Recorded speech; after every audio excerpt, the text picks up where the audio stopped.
for last day online UGC NET crash course training series. Today, 20th November 2021, as we proudly present on exploring the avenues to crack NET exam, a crash program to stimulate the PG students. Since firstly, I would like to say my humble thanks to our college principal, Dr. D. Gladys, Barbie Miss College, to giving me this very good opportunity to conduct today's event. There is no one success to be able to spend your life in your own way. By Christopher Morley quotes, the very pleasure to start this auspicious occasion by healthy welcoming you all. After clearing UGC NET exam, you will be eligible to apply for assistant professor and junior research fellow in Indian universities and colleges. Qualifying UGC NET depends on the performance of candidates in 2 papers in aggregate. Ideally, it takes 3 to 6 months to prepare for UGC NET exam. So, do not delay until the 11th hour. Takes about 3 to 5 hours of regular studies to clear UGC NET exam. This crash course to crack the UGC NTA National Eligibility Test. The best yardstick for our progress is no other people but ourselves. Am I better than yesterday's progress? This is the only question worth asking. As long as you go to bed at night, a better practitioner than the one who woke up that morning, you have succeeded. Constant trying is a practice, and constant practice leads to progress, and progress leads to success. Now, I would like to welcome our honorable guest speaker, Mr. Vasudevan sir, who has his specialization in health geography and JAS with the course specialization in health and environmental challenges in Chennai and across Tamil Nadu. He has more than 12 years of teaching experience. He has published several outstanding research papers at national and international platforms. He also guided MSc project students and MPhil students till date, and he has took part as a subject expert and subject reviewer in Tamil Nadu textbook of Samachir Kalvi from 6th to 12th standard for geography subject. As a person with holding such honors, I humbly welcome you, sir, to take over the online session for a spellbinding, mind-tickling session ahead. Over to Vasudevan, sir. Okay, thank you, Dr. Sujata. It's a very nice introduction about the program and what about the speakers. So, thanks for your introduction. Once again, thanks to your college principal. So, arranging this kind of opportunity, because today, what Madam told, no, the UGC. So, once you clear the UGC, maybe you can get a job at a different disciplines. Okay. So, I will be giving a brief introduction about the classroom. Okay, thank you. Okay, shall I start the class? Yes, sir. Okay. See, all our geography are different disciplines. Okay. So, no problem. Okay, all of you audible now? Huh? Yes, sir. Okay.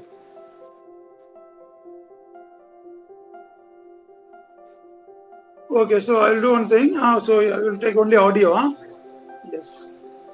See, first of all, I would say all of you to choosing the geography for subject in your UG and doing PG in geography. So the UGC crash course are mainly for how to handle the competitive examinations. See, today, geography is a very important subject. Even in all the subjects, they are asking some questions. Even PGT and the school TRB, the government, both state and the central, isn't it? So, when you study the geography in general, but at the same time, you can face the UGC NET also. So, the NET, mainly, they expect the students from little bit knowledge. No need to, you can be to mug up. You can understand the subject. That's all. So how much you all understand, that should be evaluated based on the examination. I think before 4 or 5 years back, it was all in descriptive paper. morning you have the objective and afternoon you have the descriptive. But after some time the UGC has to change the examination pattern. All papers are objective. So it is more easy for students. It is more easy for students to face the examination because you no need to to mug up and to vomit and deliver the notes. So there are 4 choices are given. Little bit 2 will be very close, 2 will be far away. The 2 will be you can find out which one is very nearest. That is the examination point of view. Okay, so I think all people are already they are informed. Once again I will be repeat you. The paper 1, 100 marks. It may cover 50 questions. It should be compulsory. It should be compulsory. So if you drop the question, you lose the marks. Then paper 2 is 200 marks. 100 questions are compulsory you have to answer. So both are conducting in 3 hours. So for 3 hours you have to write the exam. There is a multiple choice question. So the multiple choice question is very difficult to choose the answers. If you ask the essay type or short term questions answer, you can easily to write. But when you write in the, to face in the objective question, you can select the correct choices. How to select? So when you have to select the correct choices, you should read the subjects. You can understand the subjects. Once you understand the subject, you can easily select the answers. So when you plan your study, you can think about how many units are there. See, the UGC as they are created the 10 units. All are you studied UG and PG. The same papers. You come across UG first year, second year, third year. But here you can go very deeply, that's all. The college syllabus is different from NET. Because the college syllabus is very less. Because autonomous colleges, they frame his own syllabus. We know the students' capacity, based on that we frame it. But it is a national level. NET, National Eligibility Test. So JK to K Kumari. Jammu Kashmir Kanyakumari இருக்கவருக்கு யாருன்னு எழுதலாம்.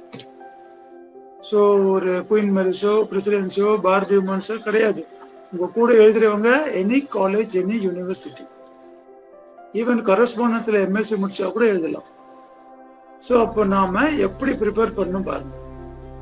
நம்ம படிக்கிற புக்கை எவ்வளவு பேர் படிச்சிருப்பாங்க, how many people has to read that books, how they may be prepared, அதுல how you prepared best. Okay, so like that you have to plan your study. So there are 10 units are there. Unit 1, generally basic geography. It is called a geomorphology. So you already studied the geomorphology in the paper 1. Puvi Puraviyal. Tamil படிச்சிருப்பீங்க. But question paper only Hindi and English தான் இருக்கும். Okay. So you should be read about the English. Sometimes if you know very strong about the Tamil, you can translate in English also. So புவி புறவியலை பற்றி நம்ம கொஞ்சம் தெரிஞ்சு இருந்தோம்னா அதுலேருந்து வர கொஸ்டின்ஸை நம்ம ஈஸியாக ஃபேஸ் பண்ணலாம். ஏன்னா கண்டிப்பாக ஒவ்வொரு யூனிட்லேருந்து அவங்க கொஸ்டின்ஸ் எடுப்பாங்க. எத்தனை எடுப்பாங்கன்றது we don't know. Weightage should be vary from faculty to faculty. இப்போ பார்த்தீங்கன்னா அவங்க என்ன பண்ணுவாங்க, ஒரு ஃபேக்கல்ட்டி கிட்ட ஒரு யூனிட் கொடுத்துருவாங்க. So the faculty should set the question paper, give it to the UGC. அப்புறம் UGC என்ன பண்ணுவாங்க, எக்ஸ்பர்ட் வர வைப்பாங்க. இவங்க செட் பண்ண கொஸ்டின் எல்லாம் நீங்க பாருங்க, இதுல எதை கேட்கலாம், எது நல்லா டஃப்பா இருக்குன்றதை கேட்பாங்க. அவங்க என்ன பண்ணுவாங்க, அதை செலக்ட் பண்ணுவாங்க. நான் ஒரு 10 கேள்வி கொடுத்தேன்னா இந்த 10 கேள்வி வரும்னு சொல்ல முடியாது, அதுல இருந்து 1 தான் வரலாம். இதே மாதிரி இந்தியாவில் இருக்கிற சப்ஜெக்ட் எக்ஸ்பர்ட் கிட்ட they can get the questions. அப்போ எல்லாரும் எதுனா புக்கை படிச்சுதான் எடுப்பாங்க. ஸோ அந்த புக்கை நம்ம படிச்சிருந்தோம்னா you can easily find out the answers. So நம்ம படிக்கிற புக்கு ஸ்டாண்டர்டா இருக்கணும். It should be covered by syllabus. So question set பண்றவங்க அந்த புக்கை படிச்சிருக்கிற மாதிரி இருந்தாதான் you will get marks. So நாம யாருமே ரெஃபர் பண்ணாத புக்கை படிச்சுட்டு எக்ஸாம் போகணும்னா நான் ஃபெயில் ஆயிட்டேன்னு சொல்லி சொல்றது waste. So the text book should be prescribed. எல்லா யூனிவர்சிட்டியும் அதை ரெக்கமெண்ட் பண்ணியிருக்கணும். ஜியோமார்ஃபாலஜின்னு படிக்கிறீங்கன்னா அதுல எந்த புக்கு சார் படிக்கிறதுன்னு கொஸ்டின் வரும். மார்க்கெட்ல போனா நிறைய புக் இருக்கு. So that is the main thing the students should understand. How to choose the books. So you can go through the syllabus very deeply and find out the books. That particular book is how it is important. And the book la இந்த information cover ஆகுதா, இது எல்லா யூனிவர்சிட்டியும் இந்த புக்கை refer பண்றாங்களா, அதெல்லாம் நீங்க பார்க்கணும். ஸோ பிசிக்கல் ஜியோகிராஃபின்னு எடுத்தீங்கன்னா நிறைய புக் இருக்கு. there are so many authors. உங்களுக்கு காலேஜில் ஏன்னா 2 புக் எடுத்திருப்பீங்க, படிச்சிருப்பீங்க, எக்ஸாம் இருப்பீங்க, மார்க் வாங்கிட்டு இருப்பீங்க. பட் அந்த புக்கு நீங்க படிச்சுட்டு எக்ஸாம் போனா கண்டிப்பா கொஸ்டினே வந்திருக்காது. சார் என்ன சார் நான் படிச்சேன் வரல, காலேஜில் 90% சார் யூஜிசியில் பாஸ் பண்ண முடியல.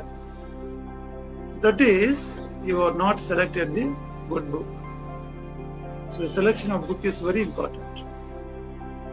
ஸோ நம்ம எடுக்கிற அந்த புக்கு வந்து ஆல் யூனிவர்சிட்டிலையும் ரெக்கமெண்டட் பண்ணதா இருக்கணும். ஏன்னா கொஸ்டின் செட் பண்றவங்க வச்சுக்கிற புக்கு வந்து பாத்தீங்கன்னா it should be UGC and all universities prescribed text book. மார்க்கெட்ல நிறைய புக் இருக்கும், புதுசா போடுவோம், யூஜிசிக்குன்னு போட்டிருப்போம், அட்ராக்ஷனா இருக்கும், அதெல்லாம் நம்ம படிப்போம், வரவே வராது. சும்மா எல்லா இடத்துலயும் எடுத்துட்டு கொஞ்சம் கொஞ்சம் எடுத்து ஒரு புக் ஆகிடுவோம். 10 புக்ல இருந்து எடுத்து அது ஒரு புக் ஆகிடுவோம். No need to buy the objective books. You can read the entire unit. Because question set பண்றவங்க என்ன பண்ணுவாங்கன்னா சும்மா மேலட்டுமா பார்க்க மாட்டாங்க. சப்ஜெக்ட் அந்த லெசன் ஃபுல்லா படிப்பாங்க. படிச்சுட்டு அந்த பேராகிராஃப்ல நடுவுல இருந்து இல்ல முடியறதுல இருந்து ஒரு சென்டென்ஸ் எடுத்து அதை கொஸ்டினா ஃப்ரேம் பண்ணுவாங்க. அப்போ நீ எப்படி ஆன்சர் பண்ண முடியும்? அந்த பேராகிராஃப் நீ படிச்சிருக்கணும், கைடு படிச்சா முடியாது. ஆக்சுவலா அந்த லைன் அந்த புக்ல இருக்கும், நீ போய் பார்த்தீங்கன்னா தெரியும். So that is the thing, you have to select the text books. So நம்ம டெக்ஸ்ட் புக்கு கரெக்டா சூஸ் பண்ணிட்டோம்னா அதுக்கப்புறம் நம்ம படிக்க ஆரம்பிச்சிடலாம். So based on the text book only you will have to get the marks. So நான் நிறைய book படித்தேன் ஆனால் பாஸே பண்ண முடியலன்னா எப்படி முடியும்? நீங்க படிச்சிருக்க புக்குக்கும் அவங்க கொஸ்டின் செட் பண்ணவர்கிட்ட புக்கு இருக்கும் வேரி இருக்கும். ஸோ அப்ப நம்மனால எதுவும் பண்ண முடியாது. அதனால நீங்க வந்து முதல்ல படிக்கிறதுக்கு முன்னாடி பிளான் போடணும். இந்த டெக்ஸ்ட் அந்த சிலபஸ் எல்லாம் பார்த்துட்டு as per the syllabus how many university are prescribed that book. So அந்த மாதிரி நீங்க இருந்தாதான் you will be easy to face the examination, because this is very competitive examination. இதெல்லாம் 3 சாய்ஸ் கொடுப்பாங்க, ஏபிசி, இப்போ 4 கொடுக்க சொல்லியிருக்காங்க. ஸ்டூடெண்ட்ஸ் இன்னும் கன்ஃபியூஸ் பண்ண சொல்றோம். Because the government they want to take very very bright students, filter பண்ணி எடுக்க சொல்றோம். எஸ்ஏ டைப்னா 10 மார்க் போறதுக்கு 4 மார்க் போடலாம், இல்ல 5 மார்க் போடலாம். பட் இதுல அப்படி இல்ல, 0 or 1 தான். So how you have to face? So நம்ம IQ ஷார்ப்பா இருக்கணும். ஷார்ப்பா இருந்தாதான் செலக்ட் பண்ண முடியும். How you select? So you have to read the textbook. So textbook நம்ம ரீட் பண்ணாதான் நமக்கு அந்த கொஸ்டின்ஸை பார்த்த உடனே you can find out that text line should comes that particular book ன்ட்டு மெமரியில வரும், டக்குன்னு ஆன்சர் பண்ணலாம். ஸோ நீங்க படிக்கும் போதே அப்ஜெக்டிவ் கொஸ்டின் வாங்கி படிக்காதீங்க. அது ஆல்ரெடி ஃப்ரேம்டு, அது ஏற்கனவே கேட்டுட்டாங்க, அதே வராது. நீங்க யூஜிசி எடுத்து பாருங்க, ரிப்பீட்டே பண்ணிருக்க மாட்டாங்க கொஸ்டின். They won't repeat. அவங்க ஒரு பேங்க் வச்சிருக்காங்க, கொஸ்டின் பேங்க்னு, அதுல போட்டு ரன் பண்ணி ரிப்பீட் இருக்கான்னு பார்ப்பாங்க. எப்படி நீங்க பிளகரிசம் எல்லாம் கேள்விப்பட்டிருப்பீங்க, தீசிஸ் ப்ராஜெக்ட் ஏற்கனவே யாருன்னா பண்ணிருக்காங்களான்னு செக் பண்ணுவாங்க. இல்ல நீங்க MS Wordல போய் சர்ச்ல போய் இந்த வேர்டு இருக்கான்னு பார்த்தா சொல்லும். இந்த மாதிரி அவங்க அவ்வளவு அழகா பண்றாங்க. ஸோ நம்ம அதை விட மேல போகணும். அவங்க எந்த அளவுக்கு கொஸ்டினை செட் பண்றாங்க, ரிப்பீட்டே இருக்காது, சென்டென்ஸ் மாறி இருக்கும். ஸோ புக்ல தான் இருக்கும். From the book only they are taken the questions for the understanding purpose. So as you are students, you should be go through the prescribed textbook. Based on that book, you will get the marks.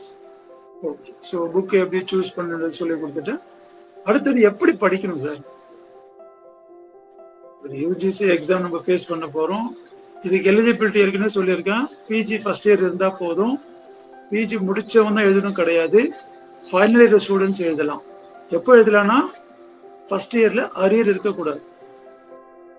5th year இருக்கா இல்லையா, UG 3 year, PG first year முடிஞ்சிருக்கோம், நீங்க 5th year போகும்போதே எழுதலாம். அதில் ஒரு conditions இருக்கும். நீங்க பிஜி பாஸ் பண்ணாதான் சர்டிஃபிகேட் தருவாங்க. எம்எஸ்சி முடிச்ச பிறகுதான் உங்களுக்கு ரிசல்ட் டிக்ளேர் பண்ணுவோம். நீ எம்எஸ்சி செகண்ட் இயர்லேயே பாஸ் பண்ணா கூட உனக்கு ரிசல்ட் தர மாட்டான். உன்னுடைய பிஜி பாஸ் பண்ண பிறகுதான் தருவோம். ஸோ ஸ்டூடெண்ட்ஸுக்கு அவன் ப்ரொமோட் பண்றான், எழுதுங்க, ட்ரை பண்ணுங்கன்ட்டு. முன்னெல்லாம் அப்படி இல்லை, பிஜி இருந்தாதான் எழுத முடியும். இப்போ 5th இயர்லேயே நீ எழுதலாம், ஐ மீன் யூஜி முடிச்ச பிறகு. ஸோ பாருங்க, அப்போ எவ்வளவு பேர் எழுதுவாங்க நீங்க பார்க்கலாம். Keep on increasing. இப்போ பார்த்தீங்கன்னா ஆன்லைன் வந்துடுச்சு, இன்னொன்று வசதியா போச்சு. கொஸ்டின்ஸ் நல்லா ஷஃபிள் பண்றோம். ஆஃப்லைனாக நீங்க பக்கத்துல கேட்கலாம், பார்க்கலாம், எதனா செய்யலாம். மாறிண்டே இருக்கும். உனக்கு வர்றது அவனுக்கு வராது, எல்லாம் கம்ப்யூட்டர்ல. ஸோ இன்னைக்கு பார்த்தீங்கன்னா இந்த நேஷனல் எலிஜிபிலிட்டி டெஸ்ட் எப்படி நீங்க நீட்டுக்கு இருக்கா இல்லையா, அந்த மாதிரி இவன் கொடுத்துட்டான் ஒரு ஏஜென்சி கிட்ட. ஸோ அந்த ஏஜென்சி தான் இதை கண்டக்ட் பண்றான். அப்போ அவன் எப்படி எல்லாம் பண்ணுவான்னு நினைச்சு பாருங்க.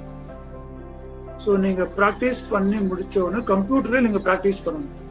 ஏன்னா கொஸ்டின் வந்து ஹார்ட் காப்பி கிடையாது, சாஃப்ட் காப்பி தான். எதுனா ஒரு சென்டர்ல உங்களை அட்டாச் பண்ணிருவோம்.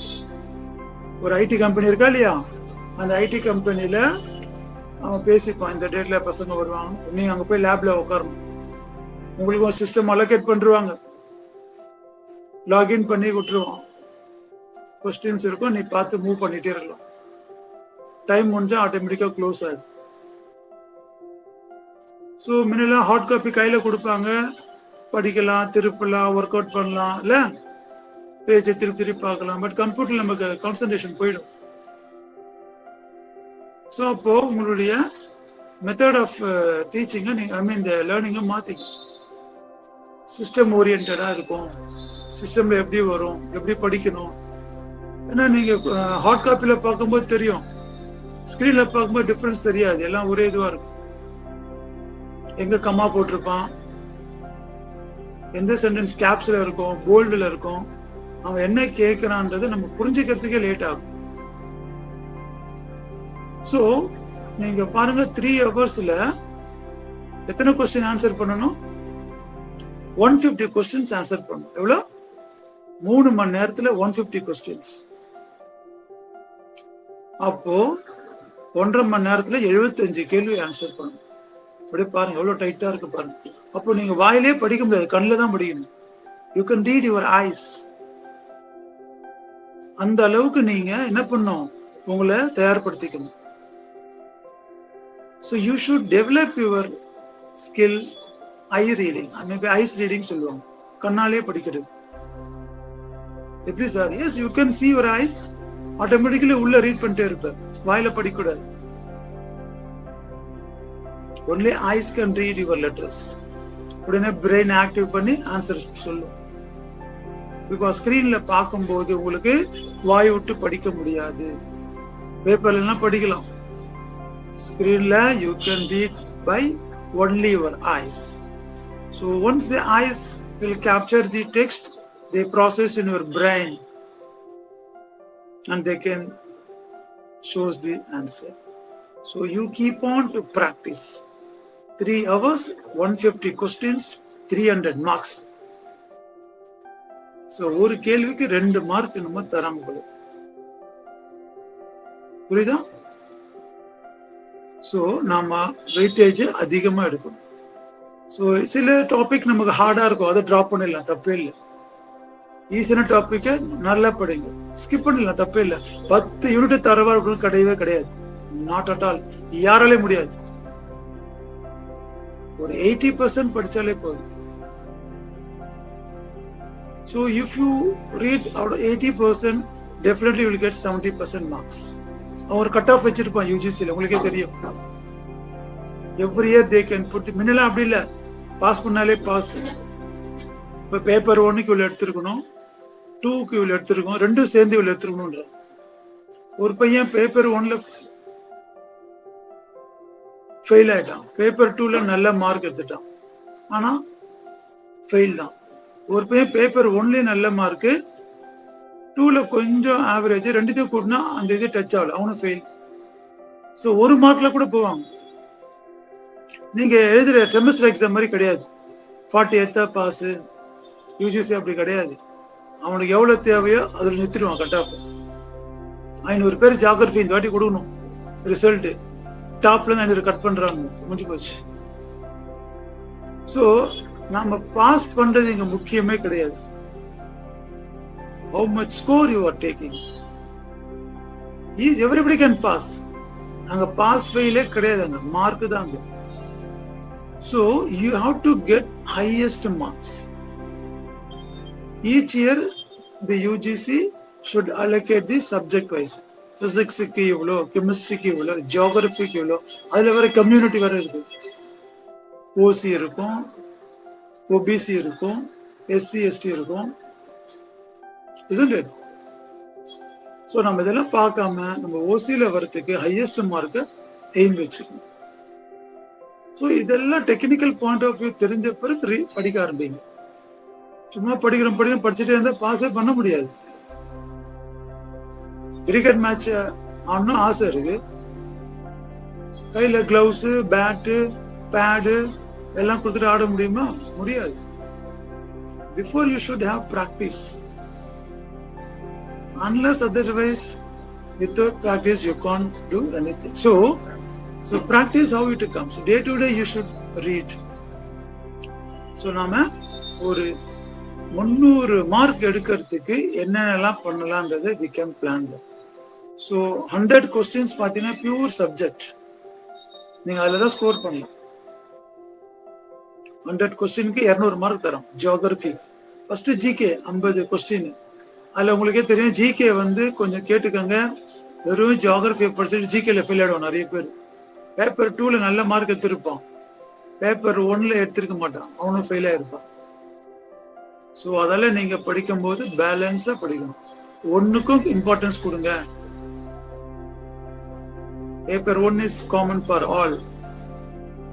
அரித்மெட்டிக் இருக்கும், இங்கிலீஷ் இருக்கும், ஒரு பேசேஜ் கொடுத்துட்டு அசர்டன் ரீசனிங் கேட்பாங்க, அப்புறம் வந்து மேத்தமெட்டிக்கல் ஈக்குவேஷன் கொடுத்துருப்பாங்க. ஸோ அதையும் கொஞ்சம் பேலன்ஸ் பண்ணுங்க. வெறும் ஜியோகிராஃபியே படிக்கணும் கிடையாது. பேப்பர் 1க்கு தான் கோச்சிங் நிறைய இருக்கு, ஆன்லைன்ல இருக்கு, ஆஃப்லைன்ல இருக்கு. பேப்பர் 2க்கு ரொம்ப கம்மி. ஸோ பேப்பர் 1 நீங்க நல்லா ஸ்ட்ராங் பண்ணிட்டு தென் யூ கோ பேப்பர் 2. அது ஒரு மாசம் பேப்பர் 1 ஃபுல்லா முடிச்சிருங்க. கொஸ்டின் பேட்டர்ன் பாருங்க, அதுல சிலபஸ் கொடுத்துருக்கான் பாருங்க, எதுல எவ்வளவு கேள்வி கேட்பான், அரித்மெட்டிக் எவ்வளோ, மென்டல் எபிலிட்டி எவ்வளோ, ஜெனரல் நாலேஜுக்கு எவ்வளோ, இங்கிலீஷ்க்கு எவ்வளோ.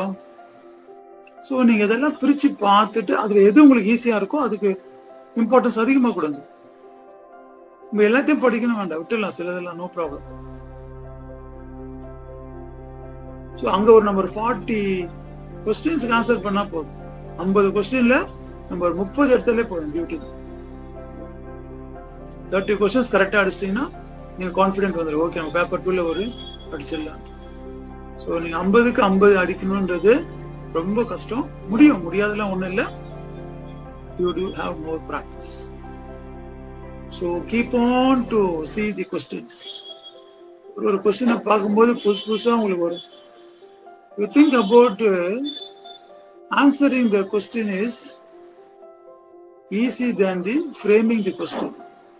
நீங்க பிங்க் பாங்கி போட்டு அடிச்சிடலாம்ல ஏபிசி, பட் ஒரு கொஸ்டின் ஃப்ரேம் பண்றதுக்கு எவ்வளவு திங்க் பண்ணிருப்பாங்க நினைச்சு பாருங்க.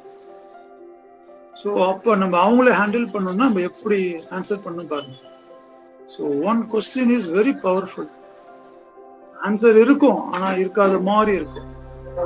நம்ம அதை கண்டுபிடிக்கிறது நம்மளுடைய முக்கியமான வேலை. சரிங்களா? So as you are all geography நம்ம 10 வருஷம் எம்ஃபில் படிச்சிருப்போம், என்னென்னமோ படிச்சிருப்போம். பட் இந்த யூஜிசின்னும் போது ஒரு கொஞ்சம் டெக்னிக்கே வேற. அது டிகிரியே கிடையாது. It's not a degree. நீங்க காலேஜ் மாதிரி நினைச்சுட்டு போய் எழுத முடியாது. லக்கிலி உங்களுக்கு வந்து அட்டெம்ப்ட் இல்லை, இன்னும் ஃபியூச்சர்ல வரப்போகுது. யூபிஎஸ்சிக்கெல்லாம் 7 அட்டெம்ப்ட் தான் இருக்கு, ஐஏஎஸ் ஐபிஎஸ்க்கு. யூஜிசிக்கு 58 வயசு வரைக்கும் எழுதலாம், நோ ஏஜ் பார். அடுத்தது வந்துச்சுன்னா கஷ்டம், நினைச்சு பாருங்க. ஸோ ஏன்னா அவன் ஃபில்டர் பண்ண பாக்குறான், சும்மா எழுதிட்டே இருக்காங்க, கம்மி பண்ணணும். ஒரு 5 அட்டெம்ப்ட்ஸ் என்ன பண்ண முடியும்? நம்ம 5 அட்டெம்ப்ட்ஸ் போகணும்னா வேஸ்ட் பண்ணக்கூடாது, ப்ரிப்பேர் பண்ணிட்டு போய் ஃபேஸ் பண்ணணும். ஃப்ரெண்டு போடுறான், அவன் எழுதுறான், கூட எழுதக்கூடாது. படிச்சிருந்தியா, கான்ஃபிடென்ட் இருக்கா, அப்ளை பண்ணி எழுது. இதுதான் வருஷத்துக்கு 2 வைக்கிறேன், பயமே இல்லை. இது ஒரு டெஸ்ட், இது அவ்வளவுதான். இதை பாஸ் பண்ண ஜாப் எல்லாம் கிடையாது, நோ அஷூரன்ஸ். ஞாபகம் வச்சுக்கோங்க. யூஜிசி பாஸ் பண்ணிட்டு அவங்களுக்கு உடனே ஜாப் கொடுக்க மாட்டாங்க. ஜாபுக்கு தனியா வேற process. This is your eligible.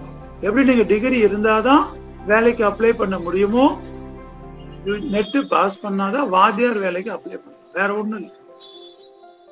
நம்ம வாத்தியார் வேலைக்கு அப்ளை பண்ணுன்றதுக்கு தான் ஒரு சர்டிபிகேட். இது லைஃப் லாங் வேலிட். இதுக்கு முன்னாடி 5 இயர்ஸ் தான் கொடுத்தாங்க, அப்புறம் யூஜிசி வந்து லைஃப் லாங் வேலிட் கொடுத்துட்டாங்க.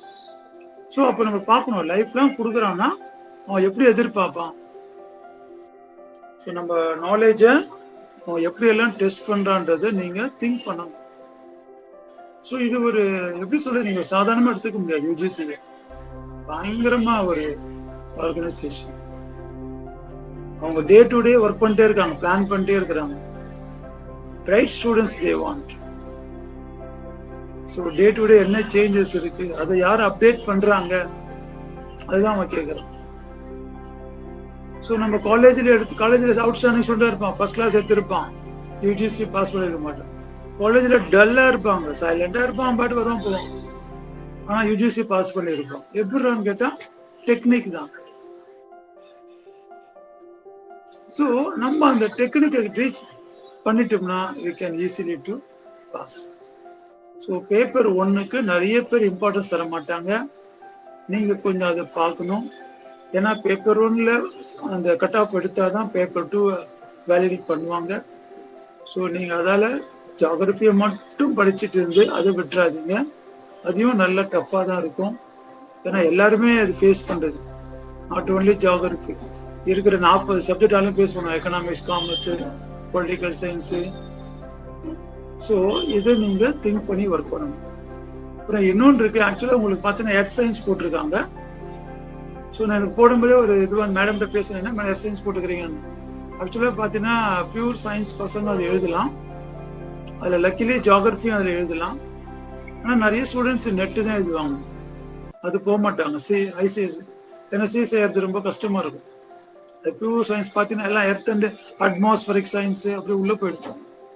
ஜியாலஜி பையன் எழுதுவான், நம்ம பசங்க பாஸ் பண்ணது ரொம்ப கஷ்டம். ஃபுல்லா அட்மாஸ்பியர், கிளைமேட்டாலஜி, ஓஷனோகிராஃபி, எர்த் அப்படி போகும். பட் இது வந்து நமக்கு ஆர்ட்ஸ் பேப்பர் மாதிரி இது, சரிங்களா? ஸோ உங்களுக்கு போட்டிருக்கிறது காமனா போட்டிருக்காங்க எர்த் சயின்ஸ்ன்னு. ஸோ சில பேர் நான் எர்த் சயின்ஸ் எதுன்னு ஆசைப்படுறேன், சிஎஸ்ஐஆர் வெப்சைட்ல போனீங்கன்னா உங்களுக்கு எர்த் சயின்ஸ் உடைய சிலபஸ் கிடைக்கும், அதை டவுன்லோட் பண்ணிக்கோங்க, அதுவும் நீங்க அப்ளை பண்ணலாம். அதுல நெட்டு ஜியோகிரபி நல்லா புரியுதா? யூஜிசி நெட் வந்து ஜியோகிரபி, சிஎஸ்ஐஆர் வந்து எர்த் சயின்ஸ். லக்கிலி நம்ப மாட்டீங்க, நம்ம சப்ஜெக்ட் தான் 2மே எழுதலாம், வேற எந்த சப்ஜெக்டும் 2 எழுத முடியாது. ஜியாலஜிக்கு நெட்டு கிடையாது, அவன் ஜியாலஜி பாஸ் பண்ணானா படிச்சானா சிஎஸ்ஐஆர் தான் எழுதணும், பாருங்க. ஸோ நம்ம சப்ஜெக்டுக்கு 2மே எழுதலாம். ஒரு வாட்டி எர்த் சயின்ஸ் எழுதி பாருங்க, எப்படி கொஸ்டின்லாம் வருதுன்னு சும்மா அட்டன் பண்ணி பாருங்க. ஒரு வாட்டி யூஜில 2மே எழுதுங்க. சில பேர் 2மே பண்ணுவோம், மாறி மாறி தான் வரும். ஒரு 2 weeks டிஃபரன்ஸ்ல வரும். தெரியும் அவனுக்கு, கிளாஷ் ஆகாது. அது மிஸ் ஆன இது பாஸ் பண்ணுவோம். பட் அது கொஞ்சம் வேற மாதிரி படிக்கணும், இது கொஞ்சம் வேற. இது ஆர்ட்ஸ்ல கொஞ்சம் சப்ஜெக்ட்லாம் டிஃப்ரெண்டா இருக்கும். அது ஃபுல்லா பியூர் சயின்ஸா இருக்கும். ஓஷனோகிராஃபி, கிளைமேட்டாலஜி, அட்மாஸ்பியர், கொஞ்சம் மேத்தமெட்டிக்கல் பாயிண்ட் ஆஃப் வியூ எல்லாம் இருக்கும். பட் யூஜிசி நெட் வந்து நம்ம காலேஜ்ல டீச் பண்ற மாதிரி அதே சிலபஸ். எல்லா காலேஜும் பாத்தீங்கன்னா ஓரளவுக்கு யூஜி சிலபஸ் போட்டிருப்பாங்க. 60 to 80% கவர் ஆகும். ஏன்னா அதான் கவர்மெண்ட் சொல்றான், நீங்க டீச் பண்ற சிலபஸ் வந்து பசங்களுக்கு யூஸ்ஃபுல்லா பெனிஃபிட்டா இருக்கணும், அதுல யூஜிசி சிலபஸ் ஃபாலோ பண்ணுங்க. ஸோ அதால வந்து எல்லா யூனிவர்சிட்டியும் காலேஜும் they can at least to follow 50 to 80% of the subject. But the teaching method is very, ஏன்னா நீங்க கிளாஸ் ரூம்ல கேட்குற டீச்சிங் வேற. It's not an analytical. நாங்க உங்களுக்கு என்ன பண்றோம், எக்ஸ்பிளைன் பண்றோம், பிரீஃப் பண்றோம். பட் கொஸ்டின்ஸ் வந்து இங்க அனலிட்டிக்கலா வரும். அது எப்போ வரும், ஸ்டூடெண்ட்ஸ் இன்டராக்ட் பண்ணணும் கிளாஸ்ல. ஆனா நீங்க பண்ண மாட்டீங்க. கிளாஸ் எடுத்தா கவனிக்கிறது, நோட்ஸ் எடுக்கிறது, எக்ஸாம் எழுதுறது, டிகிரி வாங்குறது, போயிடுறது. பட் யூஜிசில அந்த மாதிரி ஆள் அவன் கேட்கல. அனலிட்டிக்கலா இருக்கணும், ப்ராப்ளம் வந்தா சால்வ் பண்ண தெரியணும். So the presence of mind expect more. So நாம கிளாஸ் ரூம்ல பேசாம இருந்தோம்னா அப்படிதான் இருக்கும். நம்ம நிறைய டிஃப்ரெண்டா திங்க் பண்ணி கொஸ்டின்ஸ் போட்டோம்னா அதுக்கு வர ஆன்சர் தான் அங்கே கொஸ்டின்ஸா வரும். ஸோ கொஸ்டின்ஸை யார் ஃப்ரேம், நம்ம தான் ஃப்ரேம் பண்றோம். நாளைக்கு நீங்க கொஸ்டின் எழுதலாம் 10 கேள்வி. ஸோ அந்த மாதிரி நாம திங்க் பண்ணி இதை ஃபேஸ் பண்ணணும். அப்பதான் நம்மளால அதை செலக்ட் இது பாஸ் பண்ண முடியும். ஓகேவா? ஸோ 10 யூனிட் சொன்னேன், எல்லாரும் சொல்லியிருப்பாங்க நினைக்கிறேன். ஸோ ஜெமர்ஃபாலஜியில் நிறைய சப் கிளாஸஸ் இருக்கு, இதெல்லாம் பார்த்துக்கோங்க. ஸோ ஜெமர்ஃபாலஜியில் ரொம்ப ஈஸியான சப்ஜெக்ட் தான். ஆரிஜின் ஆஃப் எர்த் தியரி இருக்கும், ஹைபோதசிஸ்லாம் இருக்கும். சும்மா அடி மேலட்டமா பார்த்துங்க, ரொம்ப வேண்டாம். நமக்கு தெரியும் இதெல்லாம் கேட்போம், அதெல்லாம் வரும், நம்மளே ஒரு தெரிஞ்சிடும் இதெல்லாம் இம்பார்ட்டண்டா. படிக்க படிக்க உனக்கே தெரிஞ்சிடும். இப்போ எப்படி நீங்க வண்டி ஓட்ட ஓட்ட எது ரொம்ப முக்கியம்னு உனக்கு தெரியும். வண்டிக்கு பிரேக்கா, கீரா, இல்ல நம்ம பேலன்ஸ் பண்ணணுமா, இல்ல கான்சென்ட்ரேஷனா, ஸோ ஸ்பீடா, so many things are there. எல்லாத்தையும் மைண்டை கண்ட்ரோல் பண்ணுது இல்ல.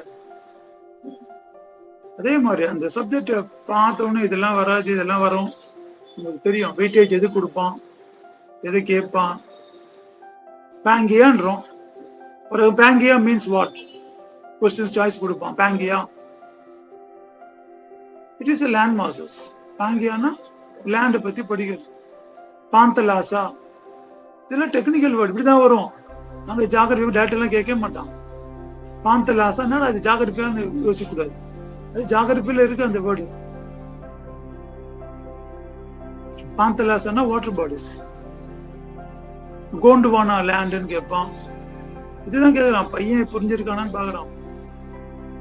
சோ நாம படிக்கும்போது இந்த மாதிரி வேர்டு நம்ம படிக்க மாட்டோம், விட்டுருவோம். அது ஏதோ தப்பு, வேற ஏதோன்ட்டு ஆர்டினரி இங்கிலீஷ் தான் படிப்பான் நம்ம பையன். அதான் ப்ராப்ளம்.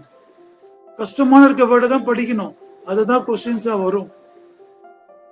கொடுத்துருப்பாங்க, பிராக்கெட்ல கொடுத்துருப்பான், போல்டா போட்டிருப்பான், அதெல்லாம் விட்டுருவாங்க. இவனுக்கு புரியுற மாதிரி வேர்டு எடுத்துருப்பான். அதுல கொடுத்துருப்பான் பேங்கியா ஆர் லேண்டுன்னுவான். இவன் எக்ஸாம்ல லேண்டுன்னு போட்டு போயினே இருப்பான்.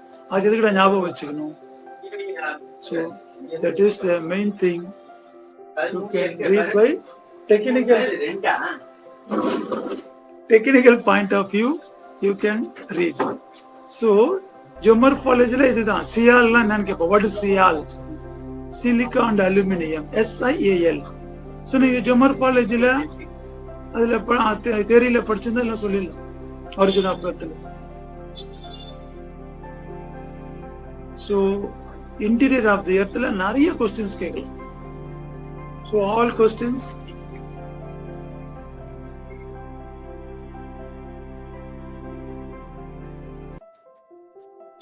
so you should be how to plan, how to take the notes and how to read. சரிங்களா? So geomorphology is very interesting subject.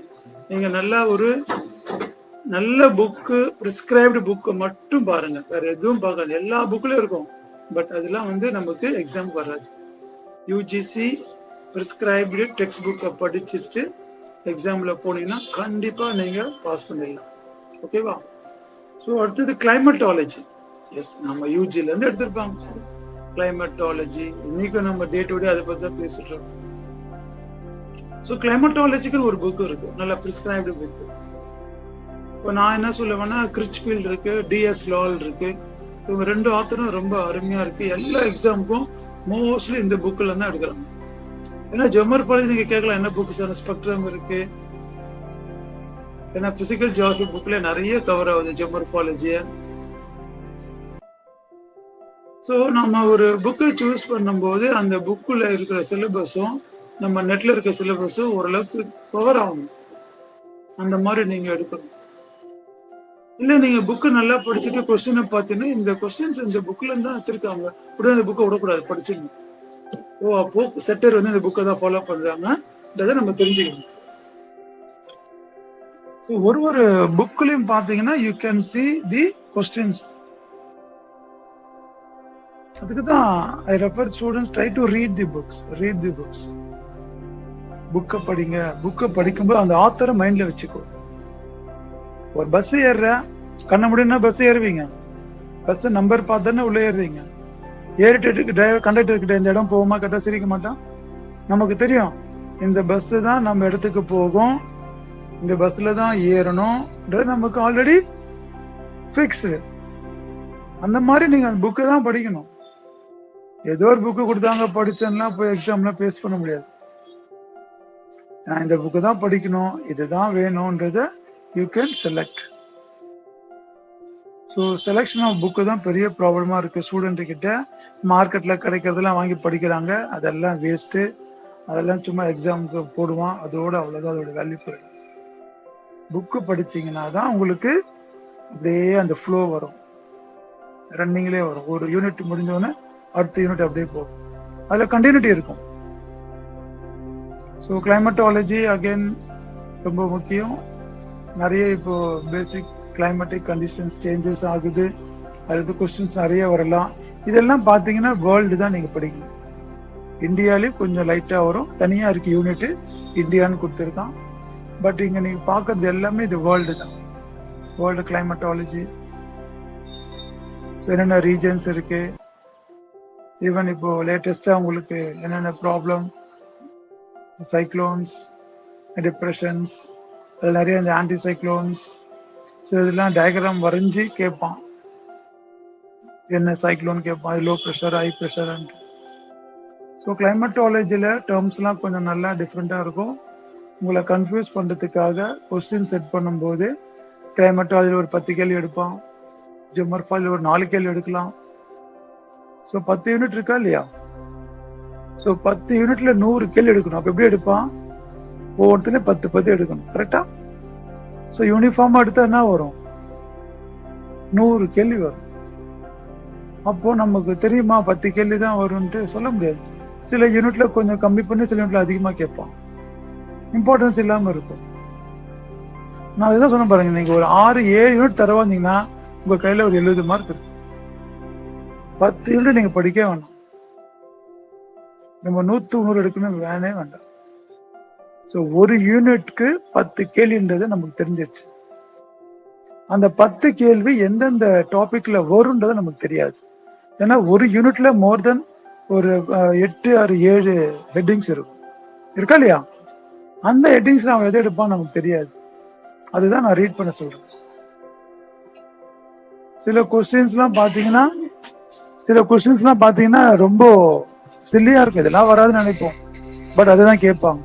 ஏன்னா எக்ஸாம்ல நினைப்பாரு இது ரொம்ப கஷ்டம், பையன் பண்ண மாட்டான்ட்டு, பட் அது வந்திருக்கும். ஸோ எதையுமே விடக்கூடாது. You keep on to read the text book. ஒரு ஃப்ளோலே இருக்கணும், ரீடிங்லேயே இருக்கணும். Read read read read read. So books தான் நமக்கு ரொம்ப முக்கியம். நீங்க படிக்கிற அந்த புக்ஸ்ல இருக்கிற வர கொஸ்டின்ஸை நீங்க பார்த்தவொன்னே ஆன்சர் பண்ணலாம். தென் யூனிட் 3 ஓஷனோகிராஃபி, அதுவும் வி ஆல்ரெடி ஸ்டடி யூஜில பிஜில எல்லாம் நடப்பேன், அட்வான்ஸ் படிச்சிருப்பீங்க. ஓஷன்ஸ் பத்தி நிறைய கொஸ்டின்ஸ் வரலாம், ரிசோர்ஸ் வரும், இந்த coral reef, tides, waves, currents, எல்லாம் அப்படியே சின்ன சின்ன டாபிக் தான், ரொம்ப பெருசுலாம் கிடையாது. எல்லாமே எல்லினோ லானினோ அதெல்லாம் கேட்பான். ஏன்னா நீங்க நினைக்கிறீங்க நம்ம பிரசிடென்சி காலேஜ்ல இல்ல குயின் மெரிஸ பாரதிய உமன்ஸ்ல படிக்கிறோம், இந்த சிலபஸ் அவன் எதிர்பார்க்காது. நான் சொன்ன JK to கன்னியாகுமரி அவனே கவர் பண்ணணும். அவன் என்ன படிச்சிருப்பான், அவன் என்ன புக் இருக்கும், புரியுதுங்களா? சோ நாம எழுதுறது நீங்க மட்டும் எழுதல, அது இந்தியால இருக்கிற எல்லாரும் எழுதுறாங்க. சோ அப்ப அந்த அளவுக்கு அந்த கொஸ்டின் ஸ்டாண்டர்டா இருக்கும் நம்ம நினைக்கணும். நாம அவங்கள கம்பீட் பண்ணணும்னா we have to plan our studies. So ஓஷனோகிராஃபிக்கு ஷர்மா அண்ட் விட்டல் நல்ல புக் இருக்கு, உங்க டிபார்ட்மெண்ட்லயே இருக்கும், கிளாஸ்லாம் ரெஃபர் பண்ணிருப்பீங்க. இன்னொரு வாட்டி அதை படிங்க. படிச்சதே தான் படிக்கணும், ஒரு வழி இல்லை. நம்ம டிகிரிக்காக அப்ப படிச்சிருப்போம், இப்ப நீட்டுக்காக படிக்கணும். நீட், அந்த நீட் NEET அது வந்து மெடிசனுக்கு இல்ல, +2 முடிச்சோன்னு பசங்க எழுதுறாங்க பாருங்க, 10th போடுறாங்க கோச்சிங் நீட்டுக்கு. ஆச்சரியமா இருக்கு. இன்னும் ஒருத்தனை பார்த்தா ஒரு பையனை 8th போட்டிருக்காங்க. +2 எக்ஸாம் வரதுக்கு முன்னாடி 8th நீட் கோச்சிங் போறானா. அப்ப நம்ம எல்லாம் பாருங்க நெட்டுக்கு எவ்வளவு படிக்கணும் பாருங்க. சோ இந்த நீட்டுக்கும் நெட்டும் கொஞ்சம் தான் டிஃபரெண்ட். அங்க டபுள் இருக்கு, இங்க ஒரு இருக்கு, அவ்வளவுதான். ஸோ காம்படிஷன் வந்து அதிகமாயிட்டே இருக்கும், ஸ்டூடெண்ட்ஸும் அதிகமாயிட்டே இருப்பாங்க, கொஸ்டின்ஸும் டஃப்பாக தான் இருக்கும். அதே புக்கு தான், வேற ஒண்ணுமே இல்லை, புக்கு மாற்றமே கிடையாது. The way of asking the question is different. The concept. இப்ப நான் சொன்ன பாருங்க, பாங்கியான்றேன், இத கொஸ்டின் எப்படி கேட்டா நீங்க எப்படி எல்லாம் பண்ணுவீங்க, வேற என்ன வேர்டு இருக்குன்னு பாக்கணும். லேண்டுக்கு லித்தோஸ்பியர்ன்றா, லித்தோ மீன்ஸ் லேண்டு. அப்படியே ஒரு வேர்டு எடுத்தா நூல் பிடிச்சி போயிட்டே இருக்கணும். கொஸ்டின்ஸ் அந்த மாதிரி தான் வரும், நம்மள கன்ஃபியூஸ் பண்ணுவாங்க. சம்டைம்ஸ் பாத்தீங்கன்னா ஆன்சரே லென்த்தியா இருக்கும். ஸோ அந்த ஆன்சர் பார்க்கும் போதே நமக்கு கன்ஃபியூஸ் வராதுன்றது டிசைட் பண்ணலாம். ஸோ நீங்க ஆன்சர்ல இருந்து கொஸ்டினை ரிலேட் பண்ணலாம். 4 ஆன்சர் படிங்க, எதனா ஒண்ணு அங்க மேட்ச் பண்ணி பாருங்க, டிக் அடிங்க, போயிட்டே இருங்க. கொஸ்டினை படிச்சுட்டு நீங்க ஆன்சர் பாக்குறது ரொம்ப லேட் ஆகும். இந்த 4ல எது கரெக்டா இருக்கு, இந்த வேர்டுக்கு எது மேல ஆப்டா இருக்கும் அப்படின்னு பாக்கலாம். So everything is possible how before you read the book. சரிங்களா? ஸோ அதில் உங்களுடைய ரீடிங்கை இன்க்ரீஸ் பண்ணுங்க, வேற ஒன்றுமே இல்லை. யாரும் நீங்கள் எந்த கிளாஸ் அட்டன் பண்ண வேணாம், செல்ஃப் லேர்னிங் இருந்தால் போதும். ஏன்னா புக்கு தான் உங்களுக்கு அதில் இருக்கிறது தான் வரப்போகுது, இந்த மாதிரி தான் வரும்ன்றத எங்க பேட்டர்ன். ஏன்னா இது வந்து டிஸ்கிரிப்டிவ் கிடையாது, கொஸ்டின்ஸ் எஸ்ஏ டைப்போ இல்லை ஒரு ஷார்ட் கொஸ்டினோ கிடையாது, அப்ஜெக்டிவ் மல்டிபிள் சாய்ஸ் கொஸ்டின். அது வேற மல்டிபிள் சாய்ஸ் கொஸ்டின் சொல்றான் பாருங்க, MCQ. ஸோ அப்போ 4 சாய்ஸ் கொடுக்குறான், நம்ம அதுல இருந்து ஒன்னு எடுக்கணும். அந்த அளவுக்கு அவன் நம்மளை கன்ஃபியூஸ் பண்ண பாக்குறான். நீங்களும் அதுக்கு இடம் இல்லாம you can select the correct answer. So geography of environment. So கண்டிப்பா நிறைய 10 கேள்வி தான் மேக்ஸிமம் போட்டிருக்கான். ஒரு கேள்விக்கு எனக்கு தெரிஞ்சு ஒரு யூனிட்ல 10 கேள்வி எடுப்பாங்க அவங்க. சப்போஸ் சிலதுல 8 எடுத்தாங்கன்னா சிலதுல 2 எக்ஸ்ட்ரா கேட்கலாம். ஏன்னா இம்பார்ட்டன்ஸ் இருக்காது, வேற இதுல போகலாம். அதான் நான் சொன்னேன், நீங்க வந்து எந்த டாபிக் உங்களுக்கு ரொம்ப ஈஸியா இருக்கோ அதுல நல்லா கான்சென்ட்ரேட் பண்ணிக்கோங்க. டஃபா இருக்கிறத லைட்டா பார்த்துட்டு போங்க, ஒன்றும் தப்பு இல்லை. ஸோ ஒரு யூனிட்டும் நாம படிக்கிற ஸ்டைல் வந்து ரொம்ப முக்கியம். இந்த யூனிட்ல ஒரு 5-6 ஹெட்டிங் இருக்கும், அதை மட்டும் பாருங்க போதும். அதுல தான் நிறைய கொஸ்டின்ஸ் வரும். என்விரான்மெண்ட் பத்தி நிறைய வரும். என்விரான்மெண்ட்டுக்கு நிறைய உங்களுக்கு நீங்க அப்டேட் பண்ணிக்கணும் நாலேஜ. ஸோ எக்கோ சிஸ்டம்லாம் வரும். ஸோ பயோஸ்பியர் பத்தி நிறைய கேட்பாங்க, ஃபானா அண்ட் ஃப்ளோரா. சும்மா எல்லா கிளாஸ்ல எடுத்தது தான், ஒன்றும் புதுசா எதுவும் கிடையாது. Already you heard about all the things. நம்ம கிளாஸ்ல அப்போ கொஞ்சம் கவனிச்சிருக்க மாட்டோம், கொஞ்சம் எப்படி சொல்றது இம்பார்ட்டன்ஸ் கொடுத்துருக்க மாட்டோம். That's all. இப்போ இதுக்குன்னு நம்ம இம்பார்ட்டன்ஸ் பண்ணி ஆகணும். ஸோ கொஞ்சம் உங்களோட வே ஆஃப் லேர்னிங் ஸ்டைலை மாத்திக்கங்க. இது காம்படிட்டிவ் எக்ஸாமுக்கு படிங்க, இது டிகிரி கிடையாது. So the way you can reading and taking the notes and framing the questions, that also very important. நீங்களே கொஸ்டின் ட்ரை பண்ணி பாருங்க, எழுதுங்க, இப்படி கேட்கலாமா, இப்படி வருமா. தென் ஸோ இந்த யூனிட் 4 பார்த்தீங்கன்னா என்வரான்மெண்ட் பற்றி நிறைய புக் இருக்கு, நம்மக்கிட்டே இருக்கு. ஸோ அந்த புக்கு நீங்கள் நல்லா ரெஃபர் பண்ணுங்க. ஒரு ரீஜனுடைய என்வரான்மெண்ட் என்னன்னு பார்த்துக்கோங்க. குளோபை மறக்காதீங்க. ஈக்வேட்டர்லேருந்து போலார் ரீஜன், தென் சவுத்தில் இருக்க ரீஜன் வரைக்கும் என்னென்ன இருக்குன்றது அப்படியே கண்ணை முன்னா ஃபுல்லாக குளோபே தெரியணும். டெய்லி ஒரு 5 நிமிஷம் அட்லஸை பாருங்க, எல்லாம் கண்ணால பாருங்க, ஒன்றும் பிரச்சனை இல்லை, படிக்கலாம். அப்படி பார்த்துட்டு கண்ணை முன்னாலே போதும். இந்தியா மேப் அப்படியே பார்த்துக்காங்க, வேர்ல்டு மேப்பை பார்த்துட்டே வாங்க. ஒரு கிளைமேட்டு ஒரு மேப் பாருங்க.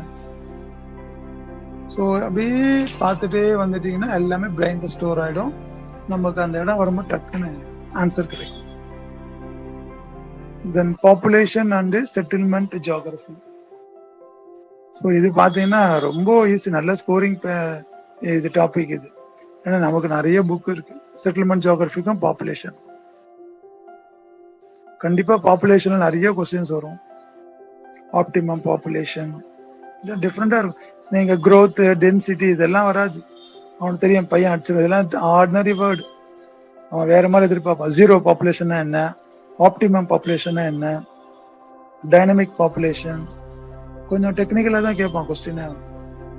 அதான் நான் சொன்ன பாருங்க, நம்ம படிக்காத விட்டதெல்லாம் இப்ப படிங்க. எக்ஸாமுக்கு படிக்காம விட்டுருப்பேன், அதெல்லாம் இப்ப படிங்க. அதெல்லாம் வராதுன்னு சொல்லியிருப்பாங்க எக்ஸாமுக்கு, ஆனா இங்க நெட்டுக்கு வரும் எல்லாமே. அவன் தெரியும் ஸ்டூடெண்ட்ஸ் எல்லாம் படிச்சிருக்க மாட்டான், அதுதான் எடுப்பான். ஸோ இன்னைக்கு பாப்புலேஷனுடைய ரோல் ரொம்ப முக்கியம்.